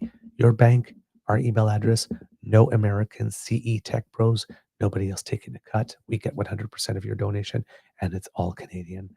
It's the best way to do it. Thank you so much. All right. If you would like to write to us, because we love to hear from you, because sometimes you're not able to donate. Times are tight, right? People are worried what's coming. Keeping some powder dry. That's fine. The gifts of your attention, participation, sharing everything that we put out with your friends, putting a little note on top of it when you do, all of that means the world to us. And we do like to hear from you. So please write us. truenortheagerbeaver@gmail.com is our email address. Let us know what you think about the show, good, bad, or ugly. If ugly, please, constructive criticism is easier for us to take. We're delicate creatures, so be kind. But constructive criticism, most definitely welcome. Suggestions for guests that you'd like to hear from. And of course, we are trying to put together, as we mentioned, a Q&A show for you. truenortheagerbeaver@gmail.com is where you send your questions. If you got anything that you would like to know about politics, our takes on certain things, you would like us to talk about something, just ask us. And once we have enough of them, we will put a show together for you. Thank you so very much for all you're doing to help make that happen. Again, truenortheagerbeaver@gmail.com is where you would send in your questions. All right, Kits and Cubs, because democracy is something that you do, please recall that there's a Quebec Liberal leadership race, and that the results of that will be coming in June. Hopefully we'll have more information for you about that coming soon. Other than that, I don't think I have anything else on the docket for the moment. Continue to rest a little bit. There's going to be a lot coming up. So some time to recharge the batteries is always a good thing. Words of wisdom. Don't think that Mr. Grizzly left us with any, because I think I'd cut him off somewhere when he was leaving. So words of wisdom for the day. Yesterday, we had some good time in our garden, planting some things, some seeds, and a couple of things that had started growing before, and laying out the hay for the pass and all that kind of stuff. And it was hard work, and it was long work, and it was tedious work, and and we didn't completely finish, but we got about like 3/4 of the way there. But when we had finished for the day, we looked out and it was sort of like, wow, it's like our garden is kind of pretty. We liked it. So I guess my words of wisdom would be, is if there's a task, a big task that you have to do, that will take some time. Like this, and maybe not the most fun thing to do. The sense of accomplishment when you're done often makes it worthwhile. So if you can't find the motivation to do it, maybe if you think of the payoff after having done it, and how good that will feel, that could serve to be your motivation. There you go. Those are my words of wisdom. Okay. Kids and cubs, it could be a tough world out there. So please be kind to and gentle with yourself. And now, kids and cubs, I would need you to say the magic words that allow the cock to crow. What's that? Mr. Beaver? Cue the cock? I heard you. Coming right up. You are listening to a True North Eager Beaver Media Incorporated podcast. The True North Eager Beaver podcasts are proudly brought to you by our founding sponsors, the Misfit Mysteries from Corvid Moon Publishing, your source for science fiction, fantasy, and cozy mysteries featuring a broad diversity of characters, CanadianTarot.com, their uniquely Canadian online eclectic tarot community, and the Peppermaster, hot pepper sauces made from farm-fresh ingredients to thrill your taste buds and expand your mind. We are grateful to the Crier Media Network for its support, Pete Jarvis for our artwork, and Paul Joseph Something for our opening and closing sequence music.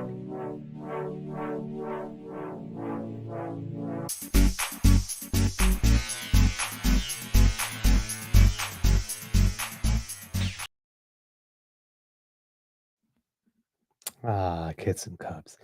Since, we were going at it, I decided to come in with an Easter egg to make sure we clocked in over 3 hours, because why not, right?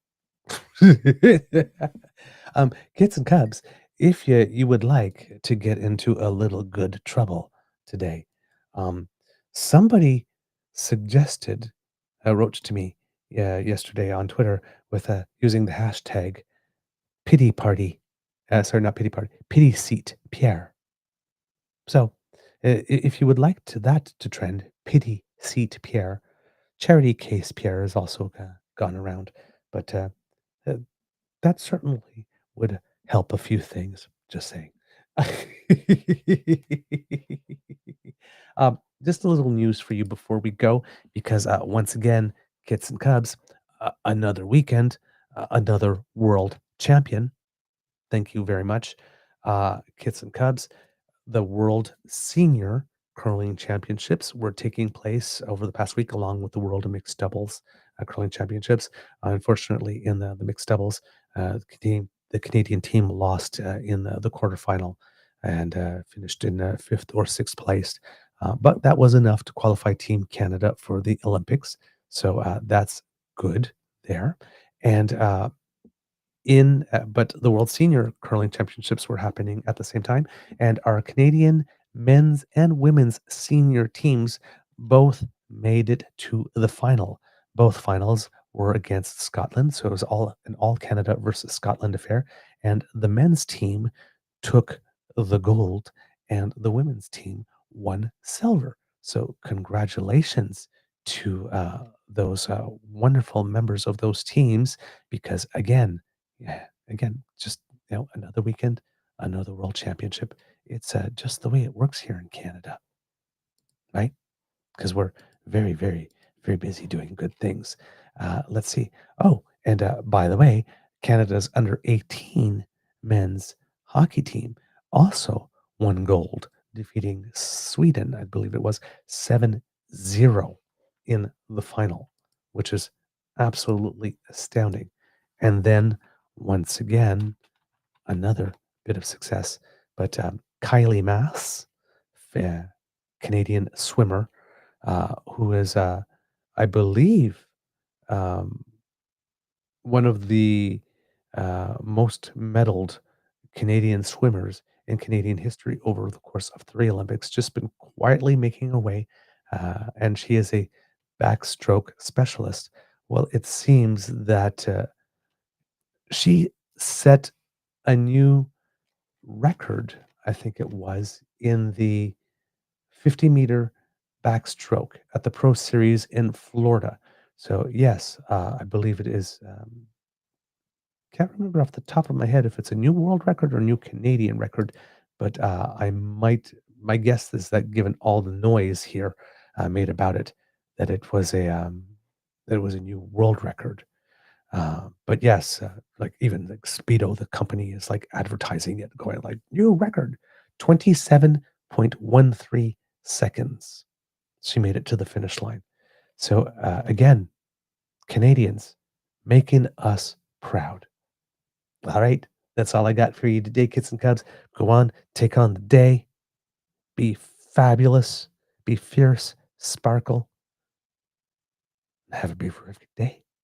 And we'll see you tomorrow. All right? Bye, everyone.